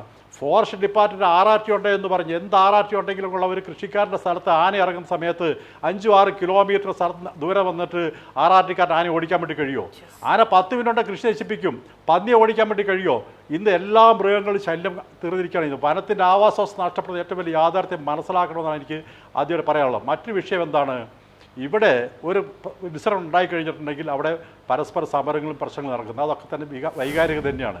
അതാരും കുറ്റപ്പെടുത്തലില്ല ആവശ്യം. ഞങ്ങൾക്ക് നിർബന്ധമായി ഇതിൽ പറയാനുള്ളത്, ഇതിന് പരിഹാരം വന്നിരുന്നത് സംസ്ഥാന ഗവൺമെൻറ്റും കേന്ദ്ര ഗവൺമെൻറ്റും യോജിച്ചു നിന്നുകൊണ്ട് നടപടി സ്വീകരിക്കപ്പെടണം. വന നിയമത്തിൽ കുറവ് ഭേദഗതി വരുത്തേണ്ടത് യാതൊരു തർക്കമില്ല. കഴിഞ്ഞ ഉമ്മൻചാണ്ടി സർക്കാരിൻ്റെ കാലഘട്ടത്തിലാണ് പന്നിയെ വെടിവെക്കാൻ വേണ്ടി ഉത്തരവിട്ടു. ആദ്യം ഞങ്ങൾ ആവശ്യപ്പെട്ട ഞങ്ങൾ സമരത്തിൻ്റെ ഭാഗമാണ്. അന്നെന്താണ്? വികലമായ തീരുമാനമായിരുന്നു. അത് ചുരത്തുന്ന പന്നിയാണോ ഗർഭിണിയാണെന്ന് പരിശോധിക്കപ്പെട്ടായിരുന്നു. ആ പരിശോധന മാറ്റം വരുത്തിയാലും കൊള്ളാം, പന്നിയെ കുഴിച്ചിടാനേ പാടുള്ളൂ എന്നുള്ള നിയമം മാറ്റം വരുത്തണ്ടേ, പരിശോധിക്കപ്പെടണ്ടേ? ഞാൻ ചോദിക്കട്ടെ, ഇവിടെ കൃഷിക്കാരൻ്റെ കൃഷി നശിപ്പിക്കപ്പെടുന്ന നഷ്ടപരിഹാരം കൊടുക്കുന്നതിനെക്കുറിച്ച് പറഞ്ഞു. 1-2 വർഷം കഴിഞ്ഞാലും കൊള്ള യഥാർത്ഥ നഷ്ടം യഥാസമയം കിട്ടുന്നതിനുള്ള ഏറ്റവും വലിയ യാഥാർത്ഥ്യമാണ്. വയനാട്ടിലെ കൃഷിയുടെ നഷ്ടപരിഹാരം യഥാസമയം യഥാർത്ഥ നഷ്ടം കൊടുക്കുകയാണെങ്കിൽ ഒരു പരിധി വരെ ജനങ്ങൾ ഇവിടെ കൃഷി ചെയ്ത് മുമ്പോട്ട് പോകും. നിങ്ങളെയൊക്കെ തീറ്റിപ്പോരുന്ന ജനങ്ങളല്ലേ, നിങ്ങൾ മനസ്സിലാക്കണ്ടേ? ഞങ്ങൾ അധ്വാനിച്ചിട്ടാണ്, ഞങ്ങളുടെ വിയർപ്പാണ് നിങ്ങളുടെ ഭക്ഷണമായി നിങ്ങൾ കഴിക്കുന്നത്. അതിൽ നിങ്ങൾ രാഷ്ട്രീയം കാണരുത്. ആയതുകൊണ്ട് അതിനുള്ള നടപടി സ്വീകരിക്കണം. കേന്ദ്ര ഗവൺമെൻറ്റിൽ ആവശ്യമെങ്കിൽ കേന്ദ്ര ഗവൺമെൻറ് പോയി കൂടുതൽ ഫണ്ട് അനുവദിക്കപ്പെടണം. അതാണുള്ള നടപടിയാണ് സ്വീകരിക്കേണ്ടതെന്ന് ഞങ്ങളെ സംബന്ധിച്ച് പറയാനുള്ളത്. ഒരു മനുഷ്യൻ കൊല്ലപ്പെട്ട് കഴിഞ്ഞിട്ടുണ്ടെങ്കിൽ 10 ലക്ഷം രൂപ ഒരു കുടുംബത്തിന് വില കൊടുക്കുകയല്ലേ ചെയ്യണ്ടേ? സർവീസിൽ ഒരു മിനിറ്റ് സർവീസിലേക്ക് ഒരു ഉദ്യോഗസ്ഥൻ മരണപ്പെട്ട് കഴിഞ്ഞിട്ടുണ്ടെങ്കിൽ അവർ ആശ്രിതർക്ക് ജോലി കൊടുക്കുന്നുണ്ട്. എന്തുകൊണ്ട് ഇത്തരത്തിൽ ആനയും കടുവയും കൊല്ലുന്ന ഒരു കുടുംബത്തിൻ്റെ ഒരാളുടെ ആശ്രിതർ എന്തുകൊണ്ട് സർക്കാർ ജോലി കൊടുക്കാൻ വേണ്ടി കഴിയുന്നില്ല? ഫോറസ്റ്റിൽ വാച്ചർമാരെ ജോലി കൊടുത്താൽ മതിയല്ലോ, മറ്റു ജോലി കൊടുക്കാൻ വേണ്ടി കഴിയുന്നില്ലേ? അത്തരത്തിൽ ജോലി കൊടുക്കാൻ വേണ്ടി തയ്യാറാകണം. പരസ്പരം ഈ കുറ്റപ്പെടുത്തലോട് ഞങ്ങൾക്ക് ഒരിക്കലും യോജിപ്പില്ല എന്നാണ് ഞങ്ങൾ. മറ്റൊരു വിഷയം പറയാം. ഞങ്ങൾ 35 വർഷത്തെ സമരത്തിൻ്റെ ഭാഗമാണ് വയനാട്ടിൽ ഇനി തേക്ക് വെക്കേണ്ടതിൽ തീരുമാനിച്ചത് തന്നെ. ഒന്ന് പരിശോധിക്കപ്പെടണം. ഈ 81 മുതൽ വയനാട്ടിലെ കർഷകർ സമരം ചെയ്താണ് സ്വാഭാവിക വനം നിലനിർത്തണം ആവശ്യപ്പെട്ട് തേക്കിനി വെക്കാൻ പാടില്ല എന്നുള്ള സമരം 35 വർഷത്തിന് ശേഷമാണ് നടപ്പാക്കാൻ വേണ്ടി കഴിഞ്ഞിരിക്കുന്നത്. ഈ വർഷമാണ് നടപ്പാക്കിയത്. ഇനി വയനാട്ടിൽ തേക്ക് വെക്കേണ്ടതില്ല എന്ന്. തേക്ക് മുറിക്കുന്ന സ്ഥലങ്ങൾ സ്വാഭാവികമായി വെച്ചുപിടിപ്പിക്കാൻ വേണ്ടി തീരുമാനിച്ചിരിക്കുന്നത്. സെന്ന മുറിക്കാൻ വേണ്ടി തീരുമാനിച്ചിരിക്കുന്നു. അത് കർഷകരുടെ കൂടെ നിർദ്ദേശത്തിൻ്റെ അടിസ്ഥാനത്തിൽ ചെയ്യണമെന്നാണ് ഞങ്ങൾക്ക് പറയാനുള്ളത്. സെന്ന മുറിക്കിപ്പോൾ എന്താ ചെയ്യുന്നത്? സെന്ന തലയ്ക്ക് മുറിച്ചെടുത്ത് തൊരി എത്തി നിർത്തുകയാണ് ചെയ്യുന്നത്. 1-10 വീണ്ടും കിളുത്ത് മേലോട്ട് വന്നുകൊണ്ടിരിക്കുന്നത്. കൃഷിക്കാരൻ പറയുന്നതാണ്, അത് ചുവടെ പറിച്ചു മാറ്റി 3 വർഷം വരെ അതിൻ്റെ വേരിൽ നിന്ന് കിളുക്കുന്നുണ്ടോ എന്ന് മനസ്സിലാക്കണം. ഒരു സെന്നയിൽ നിന്ന് 6000 വിത്ത് വരെ വീഴും. ആ 6000 വിത്ത് വീഴുന്നതിന് മുമ്പ് എന്ത് ചെയ്യണം? പൂക്കുന്ന സമയത്തിന് അതിന് പൂർണ്ണമായിട്ട് അതിനെ കൊത്തി കമ്പ് വീഴ്ത്തണം. കൃഷിക്കാരൻ പറയുന്നത് കേൾക്കാൻ വേണ്ടി തയ്യാറാവുന്നുണ്ടോ? നിങ്ങൾ പറയണ്ടേ? മനുഷ്യരുടെ അഭിപ്രായങ്ങൾ കൂടി സ്വരൂപിച്ചുകൊണ്ട് ഇതൊക്കെ ചെയ്യണമെന്ന് എത്രയോ തവണ അവർ തന്നെ ആവശ്യപ്പെടുന്നുണ്ട്. പല ചർച്ചകളിൽ അവർക്ക് സാധ്യമായ എല്ലാ വേദികളിലും, അനുവദിച്ചു കിട്ടുന്ന എല്ലാ വേദികളിലും വന്ന് ആവശ്യപ്പെടുന്നുമുണ്ട്. പക്ഷേ അതൊരു ഇച്ഛാശക്തി വേണം എന്നുള്ളതാണ് ഏറ്റവും പ്രധാനപ്പെട്ട കാര്യം. ശ്രീ ഷാജി രാഘവൻ, ഇതിപ്പോൾ നേരത്തെ ശ്രീ TC ജോസഫ് പറഞ്ഞതുപോലെ ഏതെങ്കിലും ഒരു രാഷ്ട്രീയ പ്രസ്ഥാനത്തിൻ്റെ പെട്ടവരുടേതോ ഏതെങ്കിലും ഒരു ജാതിമത വിഭാഗത്തിൽപ്പെട്ടവരുടെയോ ഒന്നും പ്രശ്നമല്ല.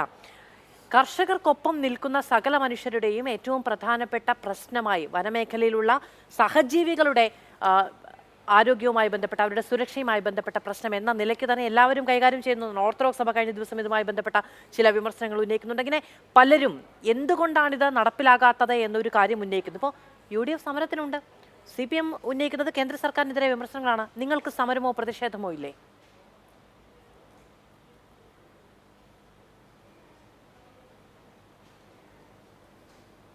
മധു, ഇതിനകത്തെ പ്രശ്നം മലയോര കർഷകനെ മനുഷ്യനായിട്ട് കാണാൻ സാധിക്കണം ആദ്യം.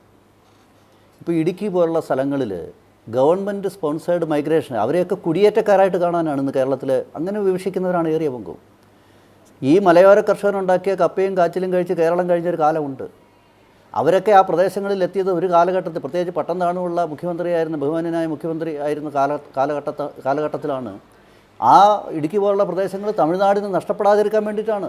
ഗവൺമെൻറ് സ്പോൺസേഡാണ് ആദ്യം അവിടെ എത്തിയിട്ടുള്ള ആൾക്കാർ. അവരുടെ പിൻതലമുറക്കാരാണ് അവിടെയുള്ള ഏറിയ പങ്കും ജനങ്ങൾ. പക്ഷെ അവരെയൊക്കെ കയ്യേറ്റക്കാരായിട്ട് കാണുന്നൊരു സമീപനം നമ്മുടെ കേരളത്തിലുണ്ട്. അതുകൊണ്ട് അവരെ ആദ്യം മനുഷ്യരായിട്ട് കാണുക എന്നുള്ളതാണ്. അപ്പോൾ അങ്ങനെ കാണുന്ന സമയത്ത് ഈ തരത്തിലുള്ള ചർച്ചകളിൽ വലിയ രാഷ്ട്രീയം പറയുന്നതിൽ അർത്ഥമില്ല. ഇവിടെ ബഹുമാന്യനായ ബിജി എബ്രഹാം സൂചിപ്പിച്ച കുറേ കണക്കുകൾ അദ്ദേഹം പറഞ്ഞു. ഞാൻ അദ്ദേഹത്തോട് യോജിക്കുക. പക്ഷേ അദ്ദേഹം ലക്ഷത്തിൻ്റെ കണക്ക് മാത്രമേ പറഞ്ഞുള്ളൂ. സാർ, കോടിക്കണക്കിന് രൂപ കേന്ദ്രം കൊടുത്തിട്ട് അത് ഉപയോഗിച്ചില്ല എന്നുള്ളതാണ് ഞങ്ങളുടെ ആക്ഷേപം. ഇതിനെതിരെ ഇവിടെ സമരം നടത്തണം. ഈ സമരം കൊണ്ട് എന്താ പ്രയോജനം? ബന്ദ് നടത്തിയിട്ട് ഹർത്താൽ നടത്തിയിട്ട് കാര്യമുണ്ടോ? ഞങ്ങൾ ആവശ്യപ്പെടുന്നത് കേരളത്തിൻ്റെ ഭരണപക്ഷവും പ്രതിപക്ഷവും കേരളത്തിൽ നിന്നുള്ള MP ഉൾപ്പെടെയുള്ളവർ ഇവർ എത്ര വട്ടം ഇതൊക്കെ പറയേണ്ട സ്ഥലത്ത് പറഞ്ഞിട്ടുണ്ട് എന്നുള്ളതാണ്. പറയേണ്ട സ്ഥലത്ത് പറയേണ്ട രീതിയിൽ ഇവർ പറഞ്ഞിട്ടുണ്ടോ? ഇവിടെ തന്നെ നമ്മുടെ ചർച്ചയിൽ ഉയർന്നു വന്ന ചില കാര്യങ്ങളുണ്ട്. ഞങ്ങളുടെ ആക്ഷേപം തന്നെ കേരളം നാളിതുവരെ സമഗ്രമായൊരു പഠനം നടത്തിയിട്ടില്ല ഇക്കാര്യത്തിൽ. ഇവിടെ നമ്മുടെ വനത്തിൻ്റെ ഡെൻസിറ്റി അല്ല വനത്തിൻ്റെ താങ്ങാൻ കഴിയുന്ന കടുവകളുടെ എണ്ണം ഏതാണ്ട് 20ആണ്. അതിൻ്റെ ഏതാണ്ട് 4 ഇരട്ടിയോളം ഉണ്ടെന്നുള്ളതാണ് സർക്കാരിൻ്റെ കണക്ക്. നമ്മുടെ രാജ്യത്തെ 22% കാട്ടാനകൾ നമ്മുടെ വനത്തിലാണുള്ളതെന്നാണ് കണക്ക്. മധു പറഞ്ഞു.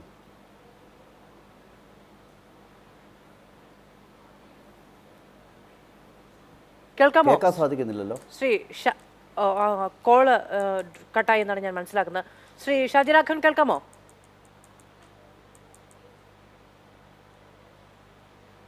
ശരി, ഞാൻ ആ കോള് കണക്റ്റ് ആവുന്ന മുറയ്ക്ക് അങ്ങിലേക്ക് വരാം. ശ്രീ BRM ഷഫീർ, നിങ്ങൾ ഒരു സമരം നടത്തുന്നു, അത് കംപ്ലീറ്റ് ആകുന്നു. ആ സമയത്തേക്ക് ഇതിനൊരു പരിഹാരം ഉണ്ടാകുമെന്നൊന്നും പെട്ടെന്ന് വിചാരിക്കേണ്ട കാര്യമില്ല. കാരണം സർക്കാർ പറയുന്നത് ചെയ്യാൻ സാധ്യമായ എല്ലാ കാര്യങ്ങളും ചെയ്യുന്നുണ്ട്. ഇനി പറയുന്ന ഭേദഗതി അടക്കമുള്ള കാര്യങ്ങൾ കൊണ്ട് മാത്രമേ എന്തെങ്കിലും പുരോഗതി ഉണ്ടാവുകയുള്ളൂ എന്നാണ്. ഇപ്പോൾ നമ്മൾ കഴിഞ്ഞ ദിവസം കണ്ടു, ഈ പഞ്ചാരക്കൊല്ലിയിൽ ഫെൻസിങ് നടത്തുന്നതുമായി ബന്ധപ്പെട്ട്, അടിക്കാട് വെട്ടുന്നതുമായി ബന്ധപ്പെട്ട്, അവിടുത്തെ നിലവിലുള്ള ഭീഷണിയുമായി ബന്ധപ്പെട്ട് അവിടുത്തെ വാർഡ് മെമ്പർ തന്നെ DFIക്ക് പരാതി നൽകിയിട്ടുണ്ട്. അത്തരം പരാതികൾ സമയബന്ധിതമായി പരിഹരിക്കുക എന്ന് പറയുന്നൊരു കാര്യമില്ലേ? സർക്കാർ ബജറ്റിൽ നീക്കിവെക്കുന്ന പണം എന്ന് പറയുന്നത് 10 ലക്ഷം രൂപയും സർക്കാർ ജോലിയും കൊടുക്കാൻ വേണ്ടി മാറ്റിവെക്കുന്നതല്ലോ. ഞാൻ വയനാട്ടിലെ പുൽപ്പള്ളി പഞ്ചായത്തിലെ 2ാമത്തെ വാർഡ് വിട്ടിമൂലയിൽ ഉള്ള ഒരു സാധാരണക്കാരൻ ഈ ചർച്ച കണ്ടിട്ട് എനിക്ക് അയച്ച ഒരു മെസ്സേജാണ്. അദ്ദേഹത്തിൻ്റെ പേര് ഷിബു കൃഷ്ണൻ എന്നാണ്. ഇവിടെ നാട്ടുകാർ പിരിവെടുത്തിട്ടാണ് സാർ ഫെൻസിങ് പരിപാലിക്കുന്നത്. സർക്കാർ കാശ് തരാറേയില്ല. ഇത് വയനാട്ടിൽ ഈ ചർച്ച കണ്ടുകൊണ്ട് നിൽക്കുന്ന ആളുകൾ പോലും പറയുന്നു ഫെൻസിങ്ങിന് വേണ്ടിയിട്ട് പണം സർക്കാർ മുടക്കിയെന്ന് പറയുന്നു. ഞങ്ങൾക്ക് തരുന്നില്ല, നാട്ടുകാർ പണം എടുത്ത് ചെയ്യുന്നു. ഞാൻ ഇന്ന് വേറൊരു കണക്കെടുത്തുകൊണ്ടാണ് വന്നത്. നബാർഡ് 13.5 കോടി രൂപ ഏത് ഭാഗത്തേക്കെന്നറിയുമോ? 2023-24 കാലഘട്ടത്തിൽ മലയാറ്റൂർ, ചാലക്കുടി, വാഴച്ചാൽ വനം ഡിവിഷനുകൾ 3 വനം ഡിവിഷനുകൾക്കായി ഫെൻസിങ് നടപ്പിലാക്കുക എന്നുള്ള ഉദ്ദേശത്തോടു കൂടി 13.5 കോടി രൂപ നൽകി. ആ 13.5 കോടി രൂപ ഉപയോഗിച്ചുകൊണ്ട് ഫെൻസിങ്ങിൻ്റെ ആദ്യ നടപടി എന്ന നിലയിൽ ഒന്ന് ടെൻഡർ വിളിക്കാൻ പോലും, ആ പണമൊന്ന് ചെലവഴിക്കാൻ പോലും ഇതുവരെയും ഒരു വനം വകുപ്പ് തയ്യാറായിട്ടില്ല എങ്കിൽ അതിൻ്റെ ഉത്തരവാദം പ്രതിപക്ഷത്തിനുണ്ടോ? ഇവിടെ ഒരു മഹാനിരുന്ന് പറയുന്നത് കേട്ടു, 1981 മുതൽ ഇതിന് ഉത്തരവാദികളാണ്. ആ വലിയ മഹാന്റെ ഉള്ളിൽ കിടക്കുന്ന കമ്മ്യൂണിസം ഉണർന്നതാണ്. ഇവിടെ കർഷക പ്രതിനിധിയായിട്ട് വന്നിരുന്ന് എന്തും പറഞ്ഞിട്ട് കോൺഗ്രസിന്റെ മുകളിൽ കുത്തിക്കയറിക്കളയാം എന്നൊന്നും വിചാരിക്കണ്ട. അദ്ദേഹത്തിന്റെ വിമർശനമൊക്കെ ഞാൻ കേട്ടതല്ലേ. അദ്ദേഹം CPM എന്നൊരു വാക്ക് ഇതിനകത്ത് പറഞ്ഞില്ല. എന്നാൽ കോൺഗ്രസ് എന്ന് എടുത്തെടുത്ത് പറയുകയും ചെയ്തു. ഇദ്ദേഹത്തിന് മന്ത്രിയെ സൂചിപ്പിക്കണമെങ്കിൽ മനസ്സിലായില്ലേ, ഇദ്ദേഹത്തിനെ നിങ്ങളുടെ അവിടുത്തെ മന്ത്രിയെ അങ്ങോട്ട് സുഖിപ്പിച്ച് നിങ്ങളുടെ സംഘടനയ്ക്ക് വല്ലാത്ത പേരെടുക്കണമെങ്കിൽ അത് അവരുടെ ചെലവിൽ മതി കേട്ടോ. ഞങ്ങളെ കുത്തിച്ചാരി വേണ്ട. നിങ്ങളുടെ ഉള്ളിൽ കിടക്കുന്ന കമ്മ്യൂണിസം കോൺഗ്രസ് അടിക്കണം. ഞങ്ങൾ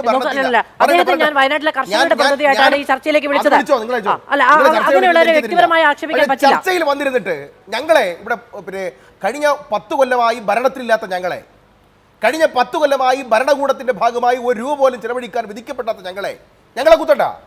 ഞങ്ങൾ ഭരണത്തിലിരിക്കുമ്പോൾ ഞങ്ങളുടെ മന്ത്രിമാരാണെങ്കിലും ഒരു സഹോദരി പകുതി തിന്ന നിലയിൽ കടുവ ഭക്ഷിച്ചിട്ട മൃതശരീരമെടുത്ത് പോസ്റ്റ്മോർട്ടം ചെയ്ത് ചിതയിൽ വെക്കുന്നതിന് മുമ്പ് ഞങ്ങളുടെ ഒരു വനമന്ത്രിയായിരുന്നു പ്രിയപ്പെട്ട കർഷക പ്രതിനിധിയായ വലിയ ബഹുമാനായ നേതാവേ, ഞാൻ ചോദിക്കുകയാണ്, ഞങ്ങളുടെ ഒരു മന്ത്രിയായിരുന്നു കോഴിക്കോട് ബീച്ചിൽ പോയി ഫാഷൻ ഷോയിൽ പോയി തുള്ളി വിറച്ച് ഹിന്ദിയിൽ പാട്ട് പാടിയതെങ്കിൽ നിങ്ങളുടെയൊക്കെ നാവ്, നിങ്ങളുടെ തൊള്ളയ്ക്കകത്തുനിന്ന് ഈ ശബ്ദം പുറത്തു വരുമോ?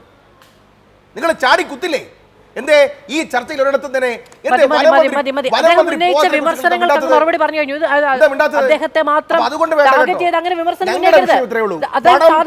പണം ഉൾപ്പെടെ കൊടുത്ത പണം ചെലവഴിച്ചിട്ടില്ല.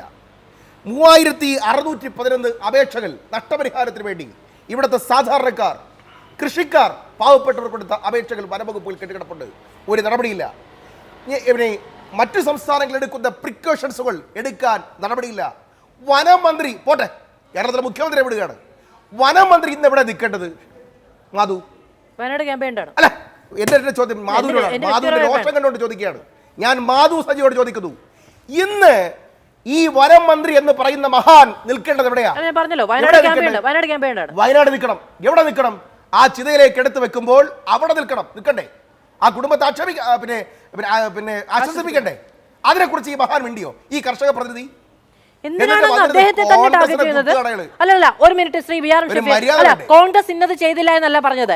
ഈ കാലങ്ങളായി, ഒരൊറ്റ നിമിഷം, കാലങ്ങളായി ഞങ്ങളുടെ മന്ത്രിമാർ, വനം വകുപ്പ് മന്ത്രിമാർ ഇടപെടേണ്ടിടത്ത് ഇടപെട്ടിട്ടുണ്ട്.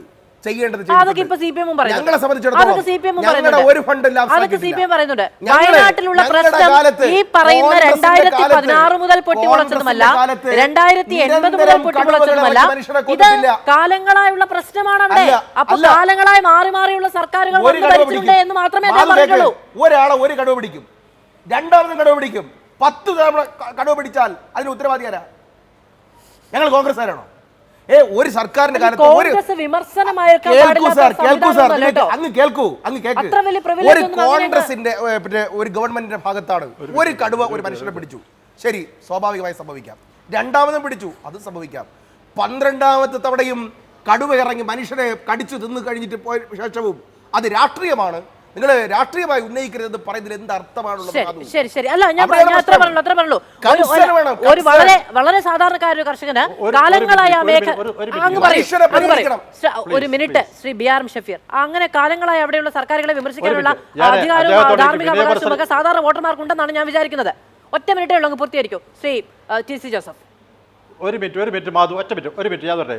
അദ്ദേഹം വളരെ ശ്രദ്ധയോടെ കേൾക്കണം. ഞാൻ തുടക്കത്തിൽ പറഞ്ഞെന്താണ്, ഒരു കടുവ ഒരു മനുഷ്യനെ പിടിച്ചു കഴിച്ചിട്ടുണ്ടെങ്കിൽ നരഭോജിയാണ് തെളിയിക്കപ്പെടണമെങ്കിൽ അടുത്തയാളെ പിടിക്കണമെന്ന് തെറ്റാണെന്ന് പറഞ്ഞൊരു വ്യക്തിയാണ് ഞാൻ.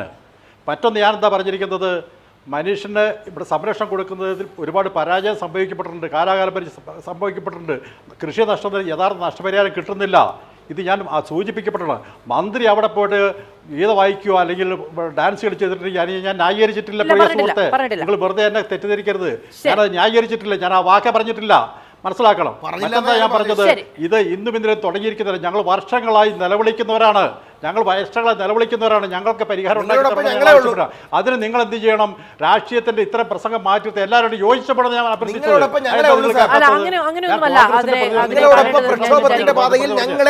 വാക്ക് പറഞ്ഞപ്പോൾ നിങ്ങൾ ഇത്ര ക്ഷോഭിക്കേണ്ടതാണ്. ഒരു ജനതയ്ക്ക് സ്വാഭാവികമായും ഇത്രയും കാലം സംസ്ഥാനത്തുമൊക്കെ കോൺഗ്രസ് മാറി മാറി ഭരണത്തിലുണ്ടല്ലോ. ശരി, അപ്പോ അത്തരം വിമർശനങ്ങൾ ഉന്നയിക്കാനുള്ള എനിക്ക് എന്റെ അറിവിൽ ഈ നിമിഷവും ശ്രീ ടി സി ജോസഫ് എന്ന് പറയുന്നത് ഒരു സാധാരണ കർഷക പ്രതിനിധിയാണ്. ആ നിലയ്ക്ക് അദ്ദേഹത്തിന് വിമർശനം ഉന്നയിക്കാനുള്ള അധികാരവും അവകാശവും ഉണ്ട്. മറിച്ചെങ്കിൽ എനിക്കതിൽ ഉത്തരവാദിത്വമില്ല. വളരെയധികം നന്ദി പാനലിസ്റ്റുകൾക്കും പ്രേക്ഷകർക്കും.